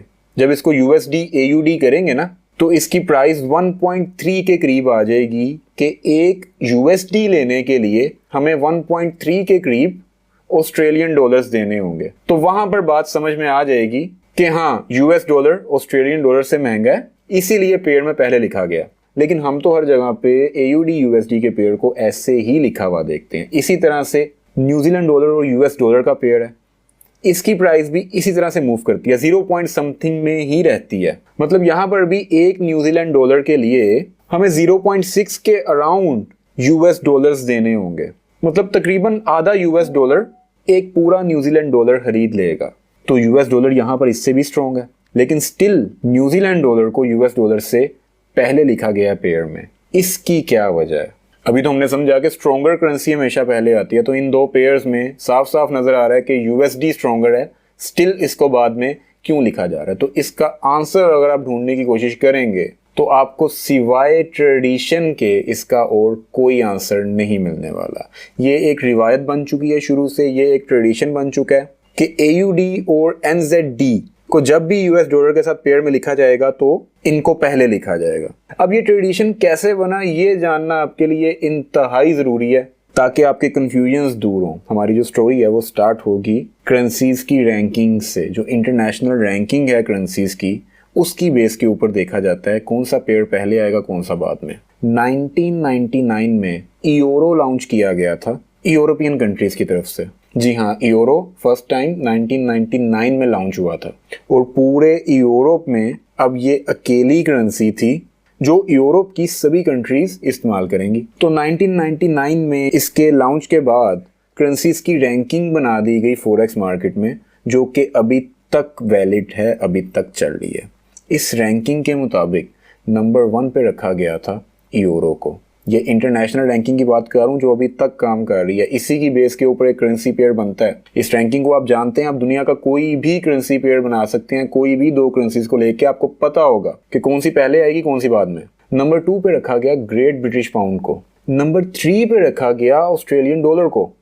नंबर 4 पे रखा गया न्यूजीलैंड डॉलर को। और फिर नंबर 5 पे जाके रखा गया US डॉलर को। अब अगर यूरो और पाउंड की बात करें तो इन दोनों की तो समझ आती है। यूरो भी डॉलर से निस्बतन थोड़ा बहुत महंगा ही रहता है और पाउंड भी डॉलर से थोड़ा बहुत महंगा ही रहता है। तो ये दोनों रैंकिंग में डॉलर से ऊपर थे, ओके। लेकिन ऑस्ट्रेलियन डॉलर और न्यूजीलैंड डॉलर, इन दोनों को डॉलर से स्ट्रॉन्ग क्यों कंसीडर किया जा रहा है? तो मेरे भाई, इसका आंसर आप गूगल से भी पूछोगे तो गूगल भी आपको यही बताएगा कि जो रैंकिंग बनाई गई थी 1999 में, उसके मुताबिक ही अभी तक हम सब चल रहे हैं। और इनफैक्ट किसी ज़माने में न्यूजीलैंड डॉलर और ऑस्ट्रेलियन डॉलर US डॉलर से महंगे भी हुआ करते थे। तो अब अगर सस्ते हो गए हैं तो रैंकिंग इंटैक्ट है, ठीक है। AUD तीसरे नंबर पे, NZD चौथे पे और US डॉलर 5वें नंबर पे। 6ठे नंबर पे आता है हमारे पास कैनेडियन डॉलर। 7वें नंबर पे आ जाएगा स्विस फ्रैंक। 8वें नंबर पे फिर आएगा जापानीज येन। देखें, दुनिया में करेंसीज तो बहुत हैं, लेकिन मेनली फॉरेक्स मार्केट में यही 8 करेंसीज हैं जिनसे आपका पाला पड़ने वाला है। तो मैं अभी रैंकिंग सारी नहीं बताऊंगा आपको। ये 8 करेंसीज 80% से ज़्यादा ट्रेड होती हैं फॉरेक्स मार्केट में, और आप भी ज़्यादातर इन्हीं करेंसीज में से किसी दो का पेयर बना के ट्रेड कर रहे होते हैं। अब देखें, रैंकिंग में जो करेंसी ऊपर है, पेयर में भी वो करेंसी पहले लिखी जाएगी। जैसे यूरो USD का पेयर है तो इसमें यूरो को पहले क्यों लिखा गया? क्योंकि यूरो नंबर 1 पे है और अमेरिकन डॉलर नंबर 5 पे है। अगर हम GBP USD का पेयर देखें तो उसमें भी पाउंड को पहले रखा गया है, US डॉलर को बाद में, क्योंकि पाउंड दूसरे नंबर पे है रैंकिंग में और डॉलर 5वें नंबर पे। लेकिन अब अगर हम पाउंड और यूरो का पेयर बनाना चाहते हैं तो उसको ऐसे लिखा जाएगा, यूरो पाउंड, क्योंकि रैंकिंग में यूरो नंबर 1 पे है, पाउंड नंबर 2 पे है। तो यहाँ पर भी हम इसीलिए यूरो को पहले लिखेंगे। लेकिन जब बात करेंगे हम US डॉलर और जापानीज येन के पेयर की, तो इसमें US डॉलर को पहले लिखेंगे, जापानीज येन को बाद में लिखेंगे, क्योंकि US डॉलर रैंकिंग में 5वें नंबर पे है, जापानीज येन 8वें नंबर पे। अब यहाँ पे एक चीज़ नोटिस की है आपने, वर्ल्ड रैंकिंग में यूरो नंबर 1 पे है। मतलब यूरो को किसी भी करेंसी के साथ ट्रेड करने के लिए पेयर बनाओगे तो यूरो हमेशा पहले नंबर पे आएगा। आप कभी भी यूरो को एक करेंसी पेयर में दूसरी साइड पे नहीं देखेंगे। वजह क्या है? ये रैंकिंग की तरफ फॉरेक्स मार्केट में आप दुनिया की किसी भी करेंसी को किसी भी दूसरी करेंसी के साथ जोड़कर एक पेयर बना सकते हैं और पेयर में मौजूद उन दोनों करेंसीज को आपस में ट्रेड कर सकते हैं। लेकिन सबसे बेहतर होता है उन पेयर्स को ट्रेड करना जिनमें एक साइड पर यूएस डॉलर आ रहा हो। ऐसे पेयर्स जिनमें एक साइड पर यूएस डॉलर को इस्तेमाल किया जा रहा हो, उन पेयर्स को हम मेजर करेंसी पेयर्स बोलते हैं, जैसे कि euro USD, pound USD, Australian dollar और यूएसडी, न्यूजीलैंड डॉलर और यूएसडी और साथ में यूएसडी और जापानीज येन का पेयर। इन सभी पेयर्स में एक चीज कॉमन है कि यहाँ पर हर पेयर में हर करेंसी के साथ यूएस डॉलर को मिलाकर उसके साथ ट्रेड किया जा रहा है। अब बात करते हैं ऐसे पेयर्स की जिन पेयर्स में यूएस डॉलर ना ट्रेड हो रहा हो। ऐसे पेयर्स को हम क्रॉसिस बोलते हैं। ऐसे पेयर्स में लिक्विडिटी कम होती है, इसीलिए एक न्यू ट्रेडर के लिए इन पेयर्स की मूवमेंट को समझना थोड़ा सा मुश्किल होता है। जैसे कि आप अपनी स्क्रीन पर देख सकते हैं, नीचे दिए गए पेयर्स में से यूरो और ऑस्ट्रेलियन डॉलर के पेयर से लेकर एंड पर कैनेडियन डॉलर और स्विस फ्रैंक के पेयर तक, इनमें से किसी भी पेयर में यूएसडी को इस्तेमाल नहीं किया गया। ऐसे पेयर्स जिनमें यूएसडी को ट्रेड ना किया जाए एक साइड पर, हम उन पेयर्स को क्रॉसिस बोलते हैं। अभी मैंने आपको बताया कि इन पेयर्स में लिक्विडिटी कम होती है। अब हम बात करते हैं फॉरेक्स मार्केट में सबसे ज्यादा ट्रेड किए जाने वाले पेयर्स की और देखते हैं कि कौन सा पेयर फॉरेक्स मार्केट के टोटल 100% वॉल्यूम में से रैंकिंग के हिसाब से कितने परसेंट वॉल्यूम बनाता है। नंबर 1 पर आता है यूरो और यूएस डॉलर का पेयर, जो अकेला फॉरेक्स मार्केट का डेली 23% वॉल्यूम बनाता है। यानी कि दुनिया में रोज जितनी भी करेंसीज ट्रेड की जाती हैं आपस में, उनके टोटल में से 23% सिर्फ इन दोनों करेंसीज को ही ट्रेड किया जाता है आपस में। ये दुनिया का सबसे ज्यादा ट्रेड किया जाने वाला पेयर है और फॉरेक्स का कोई भी ट्रेडर ऐसा हो ही नहीं सकता कि कभी इस पेयर में ट्रेड ना करता रहा हो। 80% रिटेल ट्रेडर्स अभी भी इसी पेयर को ज्यादा ट्रेड करते हैं, सिर्फ इसमें इतनी ज्यादा लिक्विडिटी होने की वजह से। दूसरे नंबर पर आता है यूएस डॉलर और जापानीज येन, जो कि डेली 17.7% वॉल्यूम बनाता है फॉरेक्स मार्केट का। तीसरे नंबर पर आता है ग्रेट ब्रिटिश पाउंड और यूएस डॉलर का पेयर 9.3% के साथ। चौथे नंबर पर आता है ऑस्ट्रेलियन डॉलर और यूएस डॉलर 5.2% के साथ। पांचवें नंबर पर यूएस डॉलर और कैनेडियन डॉलर 4.3%। छठे पर आता है यूएस डॉलर और चाइनीज युआन का पेयर 3.8% के साथ। सातवें पर आता है यूएस डॉलर और स्विस फ्रैंक का पेयर 3.5% के साथ। आठवें पर रखा गया है यूएस डॉलर और मैक्सिकन पैसो को 2.1% के साथ। नौवें नंबर पर यूएस डॉलर और सिंगापुर डॉलर 1.6% और फिर 10वें नंबर पर आता है यूएस डॉलर और न्यूजीलैंड डॉलर का पेयर 1.5% के साथ। फॉरेक्स मार्केट के डेली 100% वॉल्यूम में से सिर्फ इन 10 पेयर्स का वॉल्यूम ही टोटल करके 72% बन जाता है और बाकी 28% बनाती हैं दुनिया की बाकी सारी कंट्रीज की करेंसीज, जिनको डेली बेसिस पर थोड़ा थोड़ा आपस में एक दूसरे के साथ ट्रेड किया जाता है। लेकिन ये 10 पेयर्स टॉप 10 हैं फॉरेक्स मार्केट के डेली वॉल्यूम की रैंकिंग में। So, we have 3 major sessions in the market. First one is Asian session. In the Asian session, what you are going to find is that we have Japanese yen that is open, we have the Australian dollar, the New Zealand dollar and some movements in gold as well. This is important to understand which pairs will have more liquidity and are easier to trade in the sessions. So if someone wants to trade pound dollar in the Asian session, would that make any sense? The answer is no. The British pound and US dollar trades are extremely limited in Asian session. So we will have no liquidity in movements we would like to see when we place trades. So we need to look at the pairs that being actively traded in these sessions. Another important point is how currencies are correlated in different sessions. If you look at the dollar yen, euro yen, and pound yen in Asian session, you will notice that they all move in the same direction. The reason is that in all of these pairs only yen is the currency that being actively traded in the Asian session. So their movement is influenced by yens only. But if you look at the Aussie dollar, you will notice that it may not move, as the other three moves during the Asian session. And the reason is that both AUD and JPY are being actively traded. So now you have a fight between two currencies. So here comes an important point. When you are looking for the trades, choose a pair that is influenced only by one active currency in that session. Like pound yen, euro yen and dollar yen in Asian session. So the next session that we have is the London session. In this session, we have pound, euro, franc, and gold that are being actively traded. So the same concept applies in the London session. Another important thing is that currencies have both strengths and weaknesses. For example, if you want to trade euro-pound in London session, you have to make sure that one pair is weak and another is strong. Because that's the only way euro-pound will move. But if both currencies are strong, there is a high chance that the market will consolidate and be hard to trade. The last major session that we have is going to be the New York. So in the New York session, US dollar, Canadian dollar, pound, euro, franc and gold are being actively traded.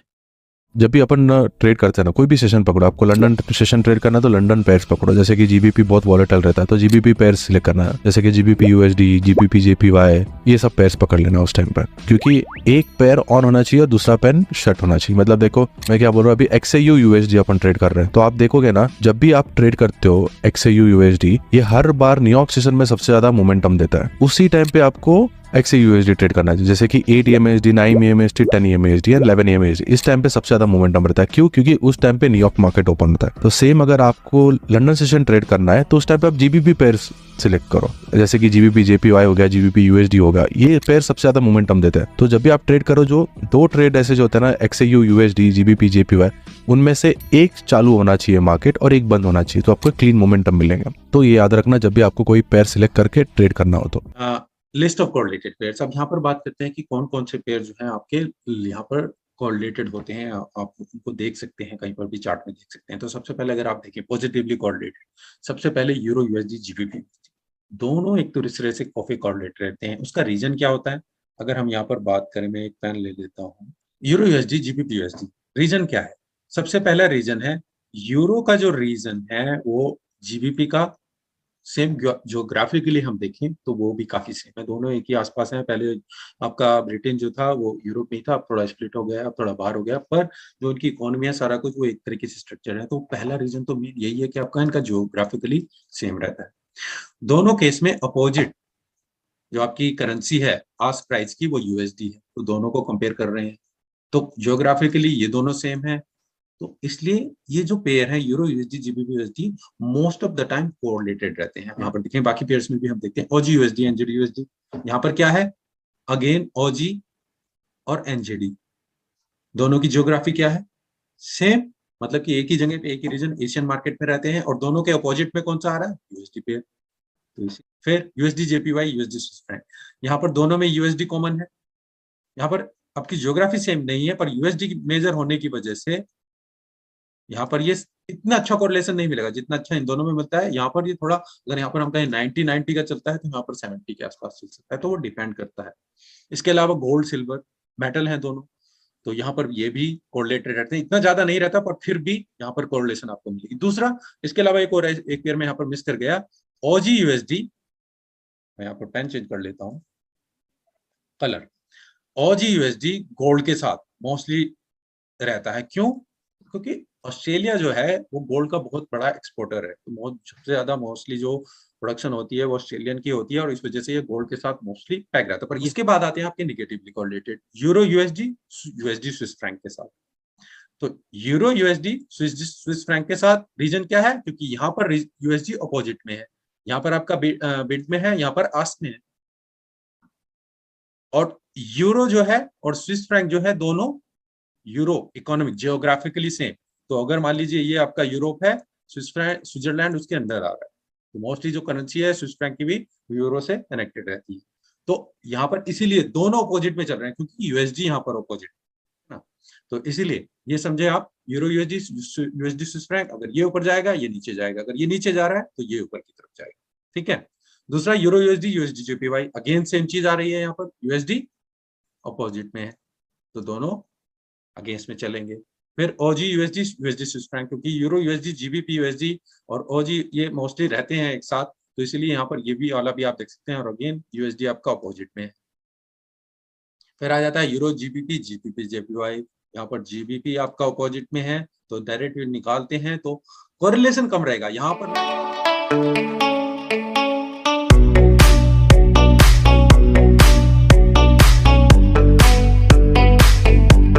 तो सबसे पहले हम बात करते हैं what is पिप। पिप का मतलब क्या होता है। तो दोस्तों अगर हम स्टॉक मार्केट में ट्रेडिंग करते हैं और किसी शेयर का प्राइस चेंज हमें बताना हो तो वो हम या तो रुपीज में बताते हैं या फिर परसेंटेज में बताते हैं। फॉर एग्जांपल निफ्टी आज 200 रुपीज बढ़ गया, टीसीएस आज 5% गिर गया, इस तरीके से, या मतलब रुपीज में बताएंगे या फिर परसेंटेज में बताएंगे। अगर हम क्रिप्टो में ट्रेडिंग करते हैं तो यहाँ पर वोलेटिलिटी बहुत ज़्यादा होती है, प्राइस चेंज बहुत ज़्यादा होता है, तो मोस्टली हम परसेंटेज में ही बात करते हैं। जैसे कि XRP आज 8% बढ़ गया, BNB आज 12% बढ़ गया, TRX आज 15% बढ़ गया, इस तरीके से।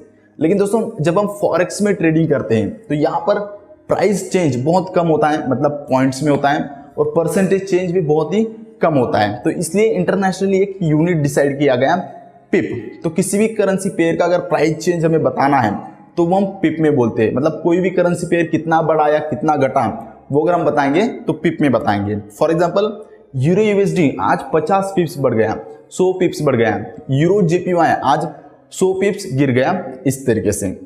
तो अब बात करते हैं कि ये पिप कैलकुलेट कैसे करते हैं, मतलब कोई भी पिप कितना बढ़ा या कितना घटा ये कैलकुलेट कैसे करते हैं। तो दोस्तों फॉरेक्स में दो टाइप्स के करेंसी पेयर होते हैं। एक करेंसी पेयर जिसका डेसिबल के बाद 4 डिजिट्स होते हैं, और दूसरा करेंसी पेयर जिसका डेसिबल के बाद 2 डिजिट्स होते हैं। मतलब यूरो यूएसडी की प्राइस है 1.0120, तो यहाँ पर डेसिबल के बाद कितने डिजिट्स हैं, 4।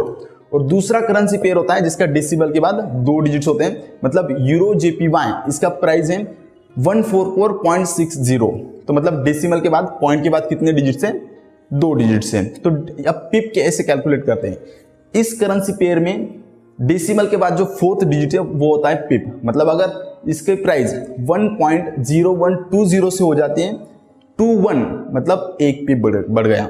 अगर ये हो जाती है कि 25, मतलब 5 पिप्स बढ़ गया। अगर ये 1.0120 से हो जाती है 50, तो मतलब कितना बढ़ गया, 30 पिप्स बढ़ गया।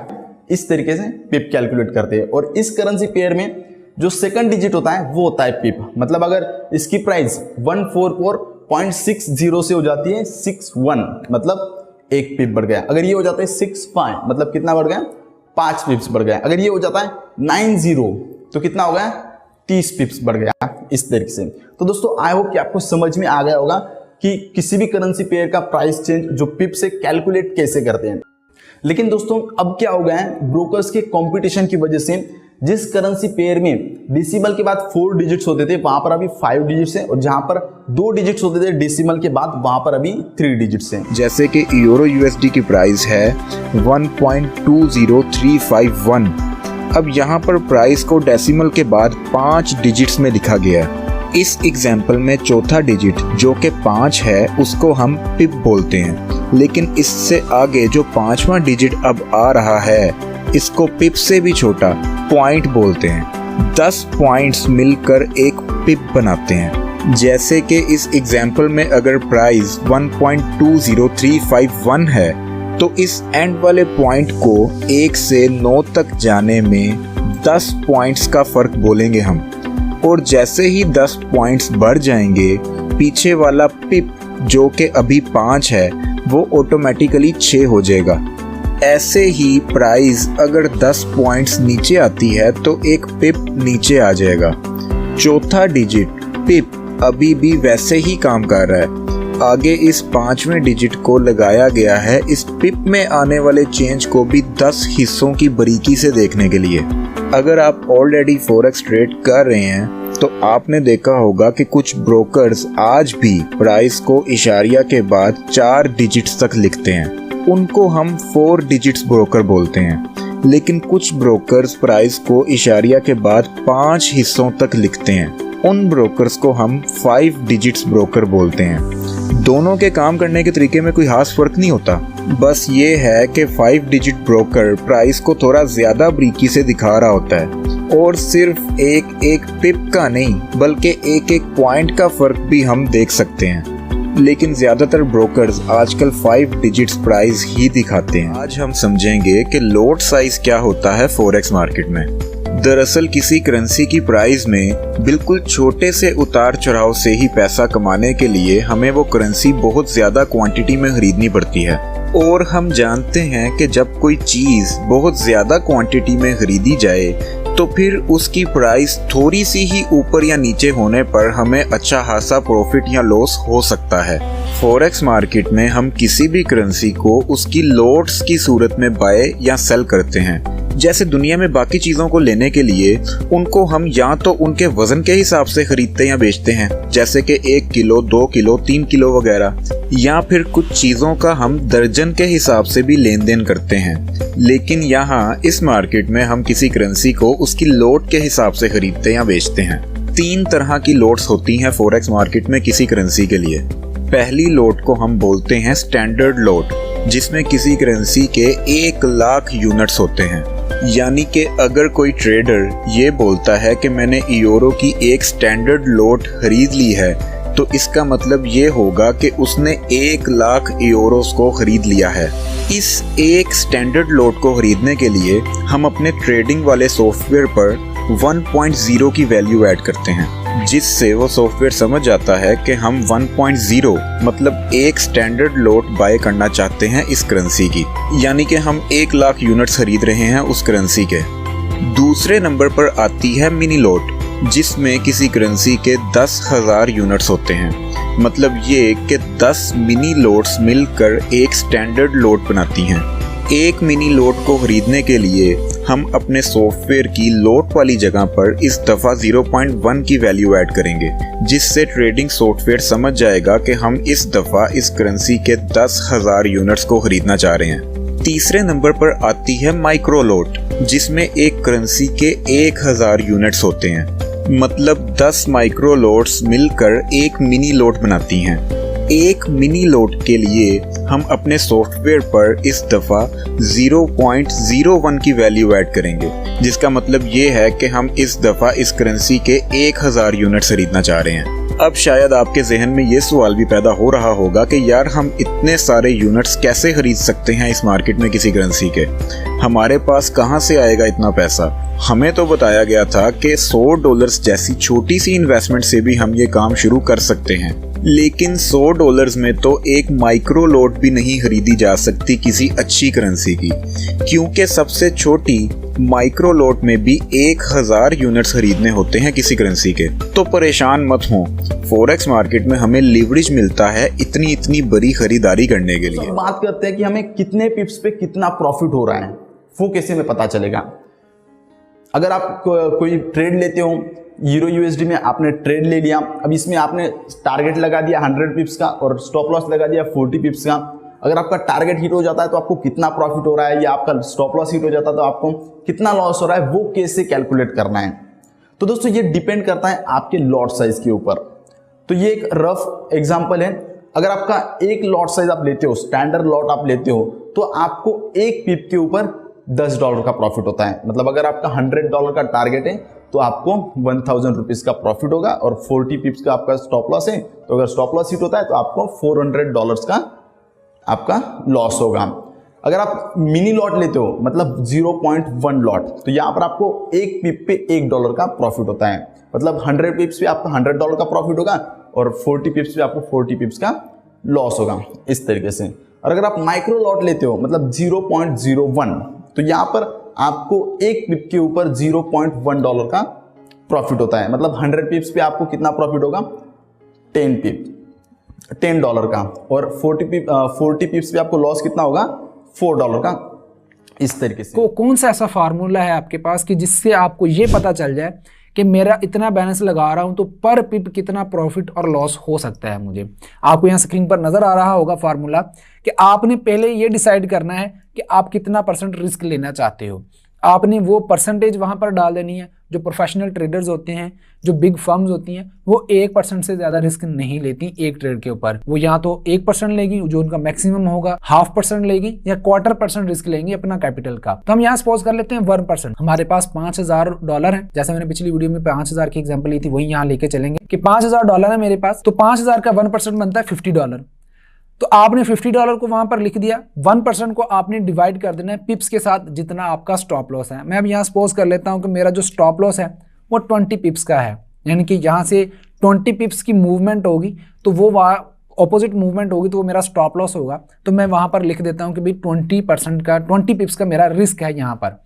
अब आपने 50 को 20 के साथ जब डिवाइड करना है तो आपके सामने अमाउंट निकल कर आ जाएगी $2.5। ये आपकी वो वाली अमाउंट है जो एक पिप ऊपर या नीचे जाने पर आपको प्रॉफिट एंड लॉस हो सकता है। अब आप चाहते हैं कि अब मुझे ये तो पता चल गया कि कितना हमने लगाना है, तो इसी को अगर मॉडिफाई करके कोई ऐसी चीज हो जाए कि मुझे लॉट साइज भी यहाँ पता चल जाए तो वो तो बहुत अच्छा हो जाएगा। हमने पिछली वीडियो में लॉट साइज कैलकुलेट करना सीखा है, लेकिन इसके अंदर भी जो है वो आपको एक मजीद शॉर्टकट बता देता हूं कि आपकी जो $2.5 निकले अमाउंट पर पिप, उसको आप डिवाइड कर दो 10 के साथ। जैसे ही आप उसको डिवाइड करोगे आपके सामने लॉट साइज निकल कर आ जाएगा। लॉट साइज आपके पास निकल कर आएगा 0.25 का, यानी कि आपने जो ट्रेड लगानी है वो आपने 0.25 की लॉट साइज लगानी है। तो आपके जब एसएल हिट होगा तो आपका मैक्सिमम जो लॉस होगा वो सिर्फ और सिर्फ $50 का होगा, क्योंकि आपने कैलकुलेशन पहले की हुई है। तो 1% सिर्फ जाएगा आपके अकाउंट का। इसको कहते हैं कैलकुलेटेड रिस्क, जिसके अंदर आपको पता होता है कि अगर मार्केट उस तरह से ना गई जिस तरह मैं सोच रहा हूं तो मैक्सिमम इतना लॉस हो सकता है। फाइनेंशियल मार्केट्स में भी लीवरेज का वर्ड इसी कॉन्सेप्ट के लिए यूज किया जाता है जब हम बहुत थोड़ी सी इन्वेस्टमेंट से बहुत ज्यादा खरीदारी कर सकें। लेकिन अब ऐसा होता कैसे है? मान लें कि आप एक स्टॉक मार्केट ट्रेडर हैं और आज आप मार्केट गए हैं 1000 रुपए लेकर।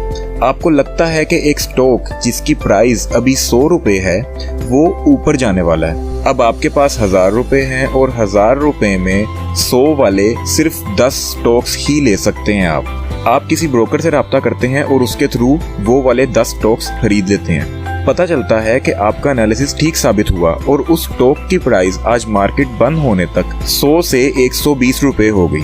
आपने 10 स्टॉक्स खरीदे थे, हर स्टॉक 20 रुपए का प्रॉफिट देकर गया।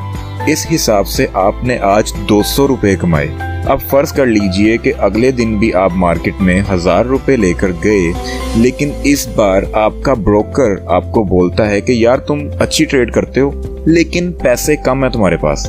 आज तुम्हारे पास 1000 रुपए हैं। मैं तुम्हें एक ऑप्शन देता हूँ, आज तुम अपने 1000 रुपए से 1 से 100 गुना के जितनी खरीदारी कर सकते हो।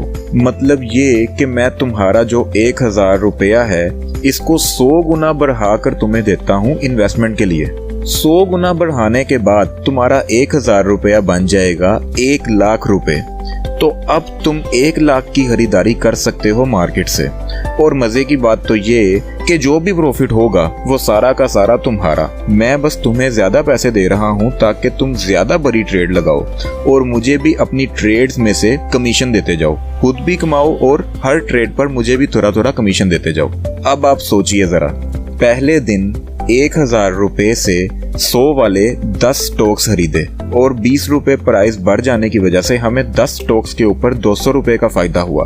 अब अगर आपके पास 1 लाख रुपए हों तो आप 100 रुपए वाले 1000 स्टॉक्स खरीद सकते हैं। और अगर प्राइस इसी तरह 20 रुपए बढ़ जाए तो इस बार आपको 200 रुपए की जगह 20,000 रुपए का प्रॉफिट होगा, सिर्फ इस वजह से कि आपने इस दफा ज्यादा क्वांटिटी में खरीदारी की थी।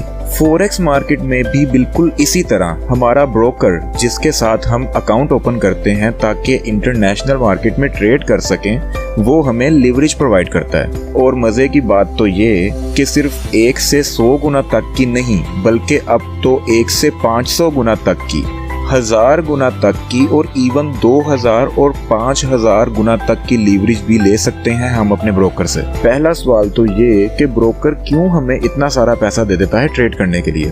तो इसका जवाब ये है कि ब्रोकर हर ट्रेड पर आपसे कमीशन लेता है। आप जितनी ज्यादा और जितनी बड़ी ट्रेड लगाएंगे उतनी ही ज्यादा और उतनी ही बड़ी कमीशन होगी उस ट्रेड पर उस ब्रोकर की। तो ब्रोकर आपको अपनी तरफ से ज्यादा पैसे प्रोवाइड करता है ताकि आप ज्यादा से ज्यादा ट्रेड्स लगाएं, खुद भी कमाएं और उसको भी कमीशन की सूरत में देते रहें। अब दूसरा और सबसे मेन सवाल ये कि भाई क्या ये ब्रोकर की बेवकूफ़ी नहीं कि अपने थोड़े से कमीशन के चक्कर में हज़ारों लाखों डॉलर्स दे देता है हमें ट्रेड करने के लिए। अगर हमारा एनालिसिस गलत साबित हुआ और गलत ट्रेड लगा दी हमने तो हमारा तो जो थोड़ा बहुत पैसा इन्वेस्ट किया हुआ है वो तो ज़ाया होगा ही होगा, लेकिन उससे कई गुना ज़्यादा तो ब्रोकर को नुकसान हो जाएगा क्योंकि उसने भी ठीक ठाक पैसा इन्वेस्ट किया हुआ है हमारे साथ। तो क्या इसमें कोई खतरे वाली बात नहीं है ब्रोकर के लिए? इतना सारा पैसा हमें दे देना और वो भी सिर्फ थोड़े से कमीशन के चक्कर में, क्यों? तो इसका जवाब ये है कि इसमें कोई भी खतरे वाली बात नहीं होती ब्रोकर के लिए, वो बिल्कुल रिस्क फ्री होता है हर लिहाज से। अब वो कैसे? तो वो ऐसे कि जब हम कोई ट्रेड लगाते हैं तो हमारी लगी हुई ट्रेड के साथ साथ लाइव हमारा ब्रोकर हमें उस ट्रेड पर करंट प्रॉफिट या लॉस कैलकुलेट करके दिखा रहा होता है कि ये ट्रेड आपने लगाई हुई है, अगर अभी इस ट्रेड को बंद करते हो तो वो इतने प्रॉफिट में या इतने लॉस में बंद होगी। ये सारी कैलकुलेशंस वो विद इन सेकेंड्स लाइव हमें करके दिखा रहा होता है हर ट्रेड के ऊपर। अब फर्ज कर लेते हैं कि हमारा $1000 का अकाउंट है जो हमने ओपन किया अपने ब्रोकर के साथ, जिस अकाउंट में हमने ब्रोकर से 1 से 100 गुना तक की लीवरेज ले ली और अब हमारे यही $1000 100 गुना तक की लीवरेज लेने की वजह से $1 लाख बन चुके हैं, यानी कि हम $1 लाख तक की खरीदारी कर सकते हैं अपने इस अकाउंट से। हमने लीवरेज का फायदा उठाते हुए पूरे $1 लाख की बाइंग कर ली किसी करेंसी में। लेकिन अब फर्ज कर लेते हैं कि हमारा एनालिसिस गलत साबित हो गया और वो करेंसी की प्राइस ऊपर जाने की बजाय अब नीचे आना शुरू हो जाती है। याद रहे कि हमारा ब्रोकर लाइव कैलकुलेशन कर रहा है हमारी ट्रेड के लॉस की। अब जैसे ही हमारा लॉस $1000 के करीब पहुंचेगा जो कि हमारी एक्चुअल इन्वेस्टमेंट है, तो हमारा ब्रोकर उसी वक्त हमारी उन सब गलत ट्रेड्स को बंद कर देगा। इससे पहले कि हमारे $1000 के बाद अब उस गलत ट्रेड की वजह से उस ब्रोकर के पैसे ज़ाया होना शुरू हों, वो ब्रोकर उस $1000 के लॉस पर ही हमारी सब ट्रेड्स को बंद कर देगा और अपना पैसा बचा लेगा। ऐसी सिचुएशन को हम ब्रोकर की तरफ से मार्जिन कॉल भी बोलते हैं और हर ब्रोकर को ये राइट होता है कि वो आपकी ट्रेड्स में लगा हुआ अपना पैसा हर्ट होने से पहले आपकी सारी ट्रेड्स को बंद कर दे। आपका अकाउंट तो वाश हो गया आपकी गलती की वजह से, लेकिन ब्रोकर अपना नुकसान नहीं होने देता और ये उसका राइट भी है। लीवरेज एक बहुत कमाल की चीज़ है फॉरेक्स मार्केट में, लेकिन अगर सीखे बगैर इसको यूज़ करें तो इसका नुकसान भी उतना ही ज़्यादा है। ये एक दो धारी तलवार की तरह है। अगर अच्छा खासा प्रॉफिट बन सकता है लीवरेज यूज़ करते हुए, तो सीखे बगैर गलत ट्रेड लगाने पर उतना ही लॉस भी हो सकता है। इसको समझने के लिए हमको एक मार्जिन नाम का कंसेप्ट समझना होगा। Margin is pretty much simple. देखो, अगर मैं बात करूं, मार्जिन का एक्चुअल मीनिंग है कि आपको मिनिमम डिपॉजिट जो लगता है या मिनिमम फंड जो लगता है, अमाउंट जो लगता है एक ट्रेड को ओपन करने में और उसको मेंटेन करने में, दैट इज़ कॉल्ड मार्जिन। मान लेते एक एग्जाम्पल के साथ समझा दो। आपके पास 100 रुपये से आप एक दुकान में गए, आपने 20 रुपये का बिस्किट लिया, तो वो जो 20 रुपये आपने यूटिलाइज किए हैं, यूज़ किए हैं, that is your margin. Okay, जो एक चीज़ खरीदने के लिए 20 रुपये आपने लगाया है, दैट इज़ योर मार्जिन। तो इसी कंसेप्ट को हम समझते हैं कि अगर आपको एक लॉट लेना है तो एक लॉट के लिए आपको कितना पैसा लगेगा, यानी कि कितना मार्जिन लगेगा, वो मैं इसमें आपको समझाऊंगा। तो हम ये एक एग्जाम्पल के साथ समझते हैं। हम लोग अपनी स्क्रीन पे आ जाते हैं और मैं स्क्रीन पे आपको समझाता हूँ कि एक लॉट खरीदने के लिए आपको कितना मार्जिन लगता है, और फिर आप जब लेवरेज यूज़ करते हो तो आपको कितना मार्जिन लगता है वही सेम लॉट खरीदने के लिए। तो अभी हम एग्जाम्पल के तौर पे समझ लेते हैं कि ये जो आपका एक लॉट है जाओ USD का, तो एक लॉट को खरीदने के लिए आपको इतना अमाउंट पे करना पड़ता है, that is $255,745 which is a lot. ठीक है, अगर हम लोग इस पे 1:2 का मार्जिन यूज़ करें, जो आपको यहाँ पे दिख रहा है, जो लेवरेज है वो 1:2 का यूज़ करें, तो हमें जो मार्जिन पे करना होगा that will be half of it, जितना भी ये अमाउंट था उसका हाफ, ठीक है, राइट।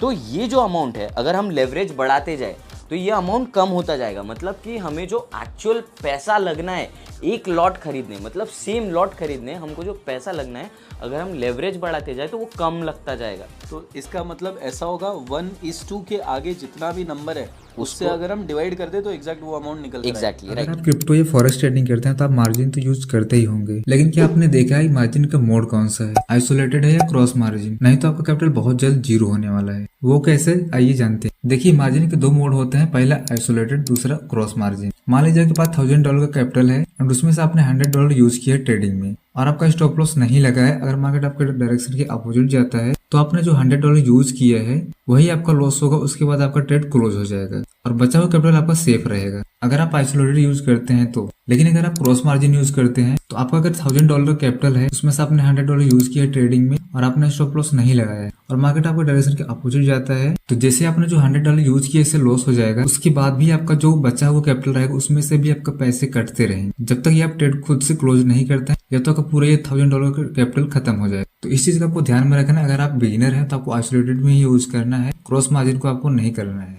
अच्छा, तो ये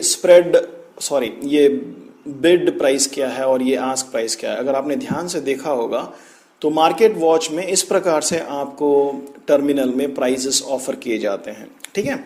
अब इसमें क्या होता है कि अभी समझो हम ये USD INR का एक एग्जांपल लेते हैं, तो आपको दो प्राइस दिया गया है यहाँ पे। एक है बिड प्राइस 54.620 और एक है आस्क प्राइस 54.64, ठीक है। एक कम है, अगर आपने ध्यान से देखा होगा तो बिड प्राइस जो होता है वो हमेशा आस्क प्राइस से कम होता है, ठीक है। ये एक पहला चीज आपको याद रखने की जरूरत है, ठीक है। अभी बिड प्राइस होता क्या है, तो एक एग्जांपल ले लेते हैं। चलिए, समझिए कि आपको किसी ने $1000 गिफ्ट कर दिया है और आप गए हैं वेस्टर्न यूनियन में या मनी ब्रोकर में या किसी भी मनीग्राम में या किसी भी मनी ब्रोकर या थॉमस स्कॉट किसी के भी पास आप गए और आपने कहा कि भाई मुझे ये $1000 जो है ये मुझे एक्सचेंज करके इंडियन करेंसी में दीजिए। तो उन्होंने कहा, तो वो आपको एक प्राइस देगा, वहां पे जो दो प्राइस होंगे उसमें से ये वाला प्राइस वो कहेगा कि मैं आपको दूंगा, वो कहेगा मैं 54.62 आपको दूंगा, ठीक है। तो ये प्राइस क्या हुआ, ये प्राइस हुआ ब्रोकर का ऑफर प्राइस है। ब्रोकर आपके डॉलर को खरीदने के लिए ये प्राइस ऑफर कर रहा है, जो कम प्राइस है हमेशा। तो ब्रोकर आपको हमेशा कम प्राइस देगा जब आपको बेचना है तो, ठीक है।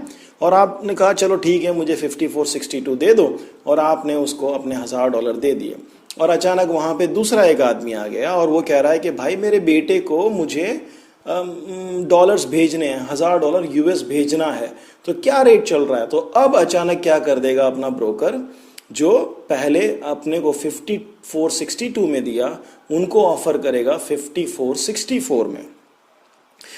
समझ में आया आपको?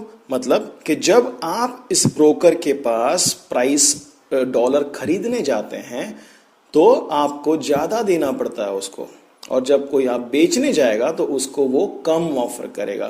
तो बिड प्राइस जो हुआ वो ब्रोकर का ऑफर प्राइस है हमारे पास से डॉलर खरीदने के लिए, और आस्क प्राइस जो है वो ब्रोकर का आस्किंग रेट है हमारे पास से अगर हमें डॉलर उससे खरीदना हो तो बेचने के लिए। समझ में आया आपको? तो बिड प्राइस जो है अगर हम बेचने जाएंगे तो वो कम वाला बिड प्राइस हमें देगा, हम अगर खरीदने जाएंगे डॉलर तो वो ज्यादा वाला आस्क प्राइस हमें देगा, ठीक है। को कहूँ तो एकदम सिंपल चीज है, जैसे हमारे जीवन में होता है, जब भी हम कुछ भी बेचने जाते हैं तो हमें हमेशा कम मिलता है, जब भी हम कुछ खरीदने जाते हैं तो हमें हमेशा ज्यादा पे करना पड़ता है। तो आप बिड, आस्क और इन सब टर्मिनोलॉजी में जाके फंस मत जाइए, बस इतना याद रखिए कि भाई उसमें जो कम प्राइस है वो मैं बेचूंगा तो मुझे कम मिलने वाला है, और मैं अगर खरीदने जाऊंगा तो ये भाई मुझसे ज्यादा लेगा। सिंपल बात है, ठीक है। अगर आप तो अब स्प्रेड क्या होता है? स्प्रेड सिंपली एक ही चीज होता है, वो बिड और आस्क के बीच का जो प्राइस डिफरेंस है उसको स्प्रेड कहते हैं। मतलब वो जो खरीदने को तैयार है उस प्राइस के बीच में और जो बेचने को तैयार है उस प्राइस के बीच में जो भी डिफरेंस है उसको हम स्प्रेड कहते हैं, ठीक है। अब स्प्रेड क्या क्या इंक्लूड करता है? स्प्रेड बेसिकली इन ब्रोकर्स के लिए उनके ब्रोकरेज चार्जेस, उनका टैक्स, उसका लिक्विडिटी प्रोवाइडर्स के जो इंटरेस्ट चार्जेस हैं, वो सारे चार्जेस जितने भी खर्चा होता है उनका, वो इन दोनों के बीच में जो स्प्रेड है उसमें वो कवर कर लेते हैं। इंटरनेशनल मार्केट में यूजुअली ब्रोकरेज अलग से चार्ज नहीं होता आज के ज़माने में। समझना है कि जो स्प्रेड है बाई और सेल के बीच का, जो ब्रोकर के प्राइस का जो स्प्रेड है, उसी के अंदर सारा ब्रोकरेज एक्सपेंसेस, टैक्सेस, उसके टैक्सेस, आपके टैक्सेस नहीं, उसके टैक्सेस, सब कुछ इसके अंदर इंक्लूडेड है। आपको जो उसने टर्मिनल दिया है, आपको जो 24 आवर्स का सॉफ्टवेयर दिया है, उसका खर्चा, उसका डेटा का खर्चा, उसके लिक्विडिटी प्रोवाइडर का खर्चा, सभी का खर्चा मिलाकर वो बाय और सेल के बीच की जो ब्रोकरेज है, जो दलाली है, उसके अंदर वो समावेश है, ठीक है। सर, आपने किसी ट्रेडर के मुंह से लाजमी सुना होगा कि यार मैंने आज एक ट्रेड लगाई लेकिन मुझे लगा कि वो गलत ट्रेड लगा दिया मैंने, तो शुक्र है मैंने बगैर किसी प्रॉफिट या लॉस के उस ट्रेड को बंद कर दिया। दरअसल वो ट्रेड बगैर किसी प्रॉफिट या लॉस के बंद नहीं हुई होती। अगर 3 पिप ब्रोकर का स्प्रेड था तो आपने उस 3 पिप के प्रॉफिट में ही बंद की है वो ट्रेड, क्योंकि ब्रोकर अपना कमीशन या स्प्रेड बिल्कुल तभी काट लेता है जैसे ही हम ट्रेड में एंटर होते हैं, और उसके स्प्रेड जितना लॉस हमें हमारी ट्रेड लगाते साथ ही फौरन शो होना शुरू हो जाता है। और अब लॉस को नेगेटिव से वापस जीरो तक आने के लिए प्राइस को ब्रोकर के स्प्रेड जितने पिप्स प्रॉफिट में जाना होगा ताकि हमारा लॉस जीरो पर आए। समझे आप? ये मार्केट इक्वल सम गेम नहीं है, नेगेटिव सम गेम है। जीरो प्रॉफिट लॉस पर भी ट्रेड से बाहर आने के लिए हमें कुछ पिप्स प्रॉफिट में आना पड़ेगा उस ट्रेड पर, उस कमीशन से बचने के लिए जो कि ऑलरेडी कट चुका है। सिर्फ लीवरेज की वजह से ही आप अपनी छोटी अमाउंट के साथ बड़ी बाइंग और सेलिंग कर रहे होते हैं इस मार्केट में। लोन मिलता है आपको एक किस्म का इसी ब्रोकर की तरफ से जिसके साथ आपने अकाउंट ओपन किया होता है। अब इसी ट्रेड में आप 0.01 के साथ 1000 यूरोस बाय करना चाह रहे हो, कैसे बाय करोगे? डॉलर्स देकर पेयर में मौजूद दूसरी करेंसी किसी भी पेयर को आप बाय कर रहे हो ना, तो इसका मतलब होता है कि पहली करेंसी को खरीद रहे हो पेयर में मौजूद दूसरी करेंसी को देकर। जैसे अगर यूएसडी और CHF, यूएसडी स्विस फ्रैंक के पेयर को 0.01 के साथ बाय करते हो, तो क्या मतलब है इसका? पेयर में मौजूद पहली करेंसी डॉलर्स बाय कर रहे हो। कितने डॉलर्स बाय कर रहे हो? 0.01, मतलब 1000 डॉलर्स बाय कर रहे हो। किस करेंसी को देकर? CHF स्विस फ्रैंक के बदले पेयर में मौजूद दूसरी करेंसी। अब कितने स्विस फ्रैंक देने पड़ेंगे US डॉलर के लिए? जो भी रेट है उतने स्विस फ्रैंक आपको लीवरेज की वजह से मिल जाएंगे अपने ब्रोकर की तरफ से, और ये ट्रेड लग जाएगी आपकी। अभी फर्ज कर लेते हैं 1300 स्विस फ्रैंक बनते थे 1000 डॉलर्स बाय करने के लिए इस ट्रेड में, तो 1300 स्विस फ्रैंक का आपने इस टाइम लोन ले लिया हुआ है अपने ब्रोकर से और ये ट्रेड लग गई हुई है। अब फ्री में मिलेगा ये लोन? नहीं, इंटरेस्ट देना पड़ेगा। अब यहाँ पे आके बहस स्टार्ट होती है कि फॉरेक्स ट्रेडिंग गलत है, इसमें लीवरेज ट्रेडिंग करनी पड़ती है जिस पे सूद लिया जाता है आपसे, जो कि डेफिनेटली गलत है यार। प्लीज, सबसे इंपॉर्टेंट, आपको ऐसी कोई भी कैलकुलेशन करने की ज़रूरत नहीं है, क्योंकि आप कोई भी स्वैप नहीं देने वाले अपनी किसी भी ट्रेड पे। जी हाँ, ये स्वैप और लीवरेज को लेकर ना इस मार्केट को मुस्लिम्स में गलत समझा जाता है, और जब आपको लीवरेज या लोन इंटरेस्ट पर लेना पड़ रहा हो तो डेफिनेटली गलत समझना भी चाहिए, गलत है।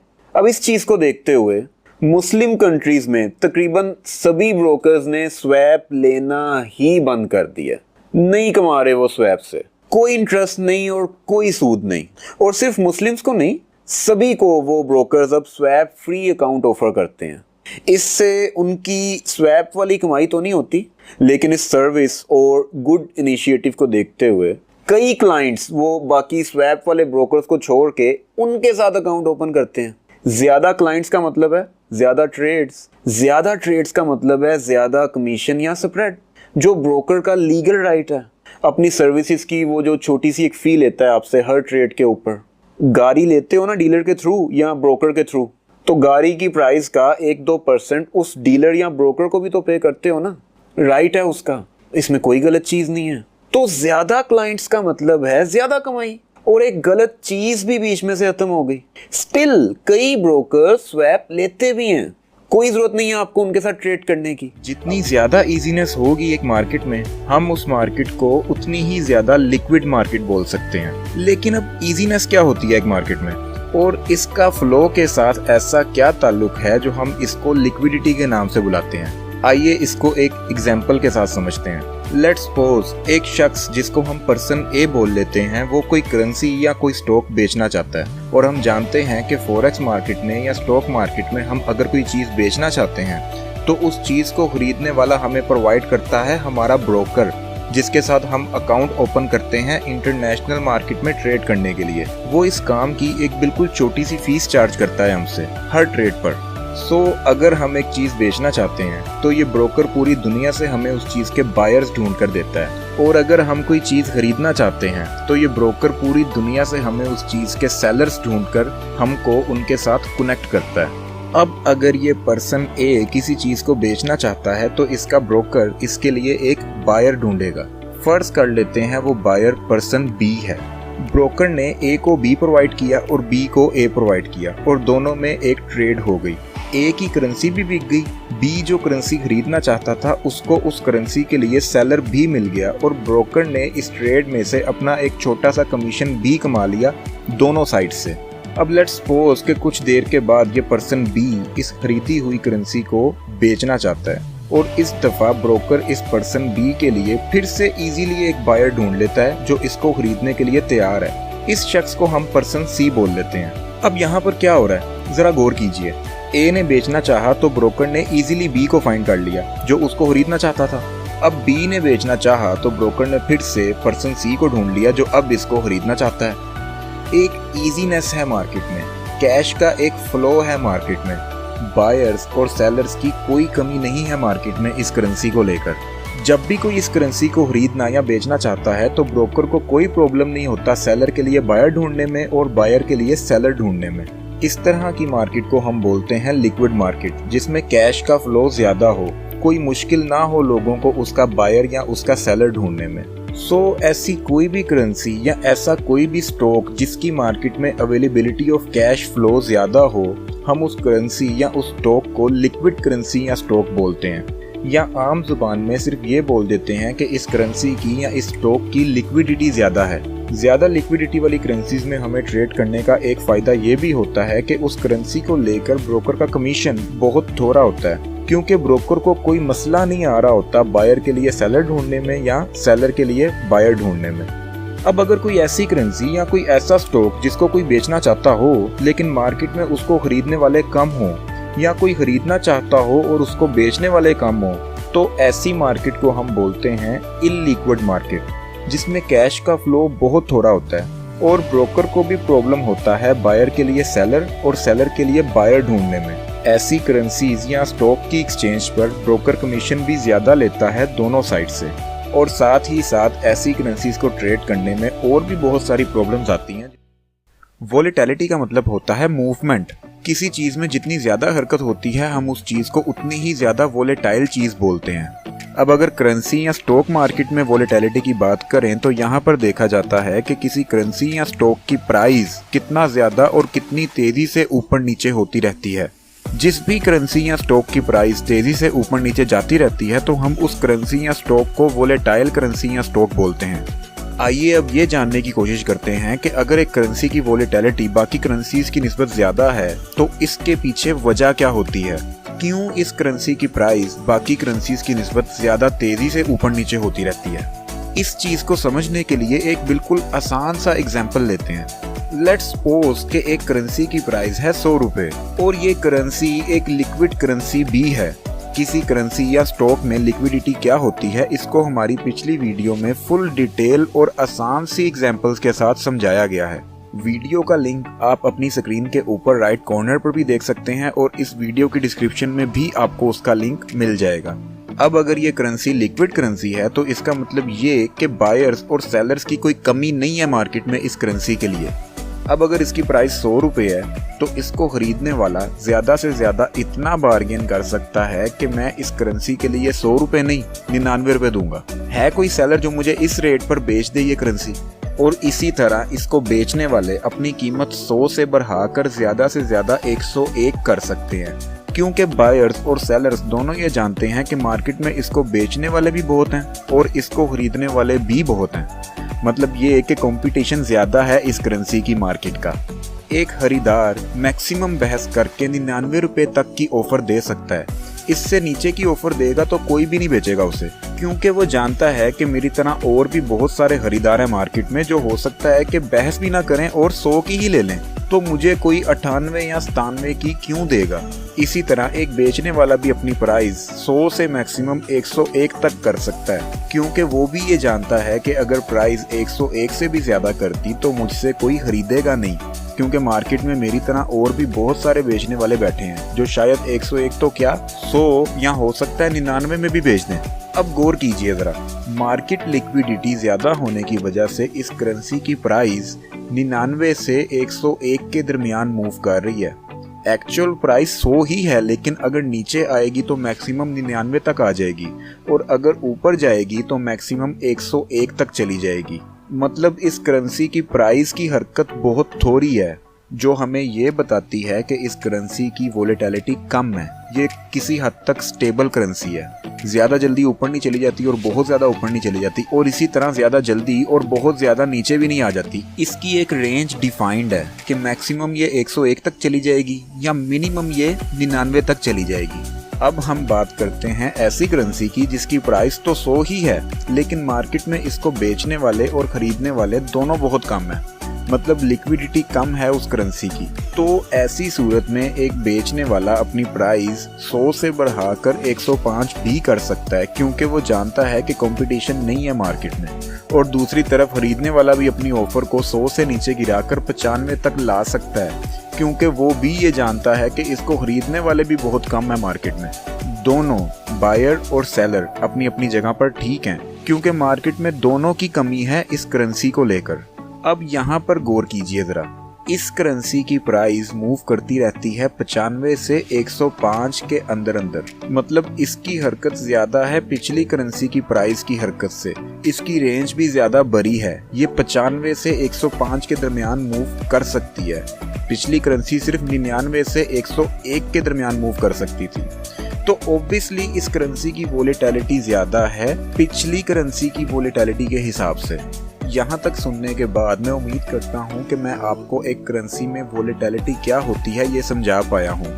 साथ ही साथ लिक्विडिटी और वोलेटिलिटी में क्या रिलेशन है हम ये भी समझ चुके हैं कि जिस करेंसी की लिक्विडिटी ज़्यादा होती है उसकी वोलेटिलिटी कम हो जाती है, और अगर लिक्विडिटी कम हो जाए तो उसकी वोलेटिलिटी ज़्यादा हो जाती है। अच्छी ट्रेडिंग के लिए हमें शुरू में ऐसी करेंसीज को ट्रेड करना होगा जिनमें लिक्विडिटी ज़्यादा और वोलेटिलिटी कम हो, ताकि हमें बायर्स और सेलर्स ढूंढने में भी ज़्यादा प्रॉब्लम ना आए और उस करेंसी की प्राइस की हरकत भी ज़्यादा अनप्रेडिक्टेबल ना हो।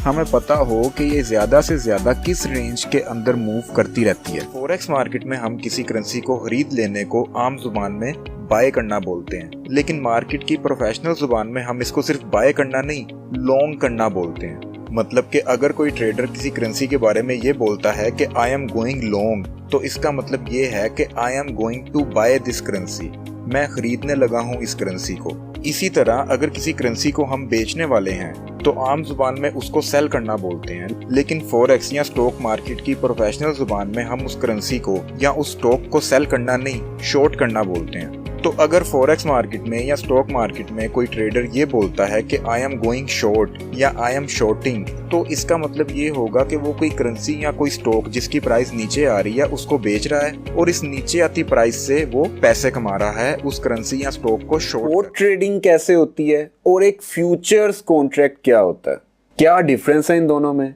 इस शॉर्ट वीडियो में आपको हर चीज़ समझ आने वाली है। अगर मैं करेंसी की बात करूं और ये बोलूं कि मैं करेंसी का स्पॉट ट्रेडर हूं, तो इसका मतलब ये है कि मैं ऑन द स्पॉट ट्रेडिंग करता हूं। पैसे दिए और एक चीज़ लेके अपने पास रख ली, कोई भी तीसरा बंदा इन्वॉल्व नहीं है बीच में। फॉर एग्जाम्पल, मुझे ये लग रहा था कि पाकिस्तान में डॉलर 270 रुपये से अगले कुछ दिनों में 280 रुपये पर जाने वाला है। मैं अभी 27,000 रुपये के $100 लेके अपने पास रख लेता हूँ। On the spot full payment, और अब वेट कर रहा हूं कि इसकी प्राइस ऊपर जाए ताकि मुझे फायदा हो। अब फर्ज करते हैं कि एक हफ्ता लग गया डॉलर को पाकिस्तान में 270 रुपए से 280 तक जाने में। मैंने 27,000 के लिए थे और अब एक हफ्ते के बाद जब वो 280 रुपए के हो गए हैं तो 28,000 रुपए के मैं इनको मार्केट में भी सेल कर सकता हूँ। मतलब 27,000 रुपए की ऑन द स्पॉट इन्वेस्टमेंट, एक हफ्ते का वेट और 1,000 रुपया मेरा प्रॉफिट। वो भी सिर्फ तब जब मेरा एनालिसिस ठीक साबित हुआ और डॉलर वाकई में 280 पे चला गया। हो सकता है ना जाता, उल्टा नीचे आ जाता, नुकसान हो जाता। अब ये तो डेफिनेटली मेरे एनालिसिस पर डिपेंड करता है ना, तुक्के तो नहीं मारूंगा। अब यहां पर मैंने एक चीज सीखी है, $100 की इन्वेस्टमेंट की और 1,000 रुपए बनाए। अगर मेरे पास उस टाइम $1,000 लेने के पैसे होते तो उन $1,000 के ऊपर मुझे 10,000 रुपए का फायदा होना था। और इसी तरह अगर मेरे पास $10,000 लेने के पैसे होते तो उन $10,000 पर मुझे 1,00,000 रुपए का फायदा होना था इसी प्राइस मूवमेंट से। देखो डॉलर तो 270 से 280 पर ही गया ना, लेकिन मेरे पास जितने ज्यादा डॉलर्स होते मैं उतना ही ज्यादा बेनिफिट ले सकता था इस प्राइस मूवमेंट से। ये होती है spot trading, on the spot. एक चीज के पूरे पैसे दिए और लेकर अपने पास रख ली, बैंक में ऑनलाइन रखे हुए हैं, फिजिकली वो चीज अपने पास रखी हुई है, व्हाटएवर, चाहे वो कोई करेंसी है, चाहे सोना है, चाहे कोई क्रिप्टो करेंसी है। बाइनांस की एप्लीकेशन में देखते हो ना, एक स्पॉट वॉलेट होता है, उसमें वही सारी क्रिप्टोस पड़ी होती हैं जो आपने लेकर बाय कर ली होती हैं। मतलब वो सारी आपकी अपनी है। अब वो 5 साल पड़ी रहे, 10 साल पड़ी रहे, कब ऊपर जाती हैं, जाती भी हैं या नहीं, उल्टा नीचे ना गिर जाए। अब वो आपकी पूरी एक चीज है जो आपने बाय कर ली भी है ऑन द स्पॉट, और इसमें कोई तीसरा हिस्सेदार नहीं है। समझ आ गई ना स्पॉट ट्रेडिंग? बड़ी सिंपल सी चीज है। अब आओ जरा फ्यूचर्स की तरफ कि एक फ्यूचर्स कॉन्ट्रैक्ट क्या होता है। यहां पर मैं बताता चलूं कि फॉरेक्स, स्टॉक्स, क्रिप्टो, इन सभी फाइनेंशियल मार्केट्स को छोड़ो, आप अपनी आम जिंदगी में भी अक्सर फ्यूचर्स ट्रेड करते हो और आपको पता भी नहीं होता। बताऊं कैसे? फर्ज कर लो कि आपने आज एक गाड़ी बुक करवा ली है कंपनी के शोरूम से, वहां जाके पेमेंट कर दिया आपने फुल। अब गाड़ी की डिमांड ज्यादा है तो कंपनी आपको कहती है कि 5 या 6 महीने में आपको आपकी ब्रांड न्यू गाड़ी की डिलीवरी मिल जाएगी। जानते हो ना, अक्सर ऐसे होता है, बुकिंग करवानी पड़ती है गाड़ियों की, फिर जाके वो कुछ महीनों के बाद आती हैं, स्पेशली वो गाड़ियां जिनकी डिमांड ज्यादा हो। अब गाड़ी की कीमत फर्ज कर लेते हैं कि 20 लाख थी जो आपने दे दी है, और उस कीमत के बदले एक फाइल, एक कॉन्ट्रैक्ट आपके हाथ में दे दिया गया। एक फ्यूचर्स कॉन्ट्रैक्ट एक बायर और एक सेलर के दरमियान। गौर करो कि इस खास डेट को इस खास चीज की डिलीवरी मिल जाएगी बायर को। प्राइस फिक्स हो चुकी है जो पे कर दी गई है। अब गाड़ी इतनी शानदार साबित होती है मार्केट में कि उसकी कीमत अगले 2 महीनों में ही 25 लाख रुपए के ऊपर पहुंच जाती है। हो गया ना आपको प्रॉफिट 5 लाख का। अभी चीज आई भी नहीं है आपके पास। क्यों हुआ प्रॉफिट? क्योंकि आपने पेमेंट कर दी हुई है और कॉन्ट्रैक्ट आपका रेडी है, आप डिलीवरी का वेट कर रहे हो। अब आप अपनी ये फाइल इसी टाइम किसी और बायर को भी बेच सकते हो 25 लाख रुपए के रेट के ऊपर। 3-4 माह जो रह गए हैं उनके बाद वो नया बायर डिलीवरी ले लेगा। हो सकता है गाड़ी की डिलीवरी तक वो फाइल 3-4 बंदों को सेल हो भी गई हो, और फाइनली 5-6 महीने के बाद जब वो कॉन्ट्रैक्ट एक्सपायर हो जाता है उसको कोई रिसीव कर ले, रिगार्डलेस कि उसने इस फाइल को कितने में खरीदा हुआ। डिपेंड करता है सप्लाई और डिमांड पर। दोस्तों ये होता है एक फ्यूचर्स कॉन्ट्रैक्ट जो आप आम लाइफ में भी ट्रेड कर रहे होते हो। फिर चाहे वो कोई गाड़ी है, चाहे बाइक है, चाहे किसी अंडर कंस्ट्रक्शन सोसाइटी में कोई प्लॉट है जो अभी तक आपको एलोकेट नहीं हुआ, सोसाइटी बन रही है लेकिन आपने ऑलरेडी बाय करके रख लिया है।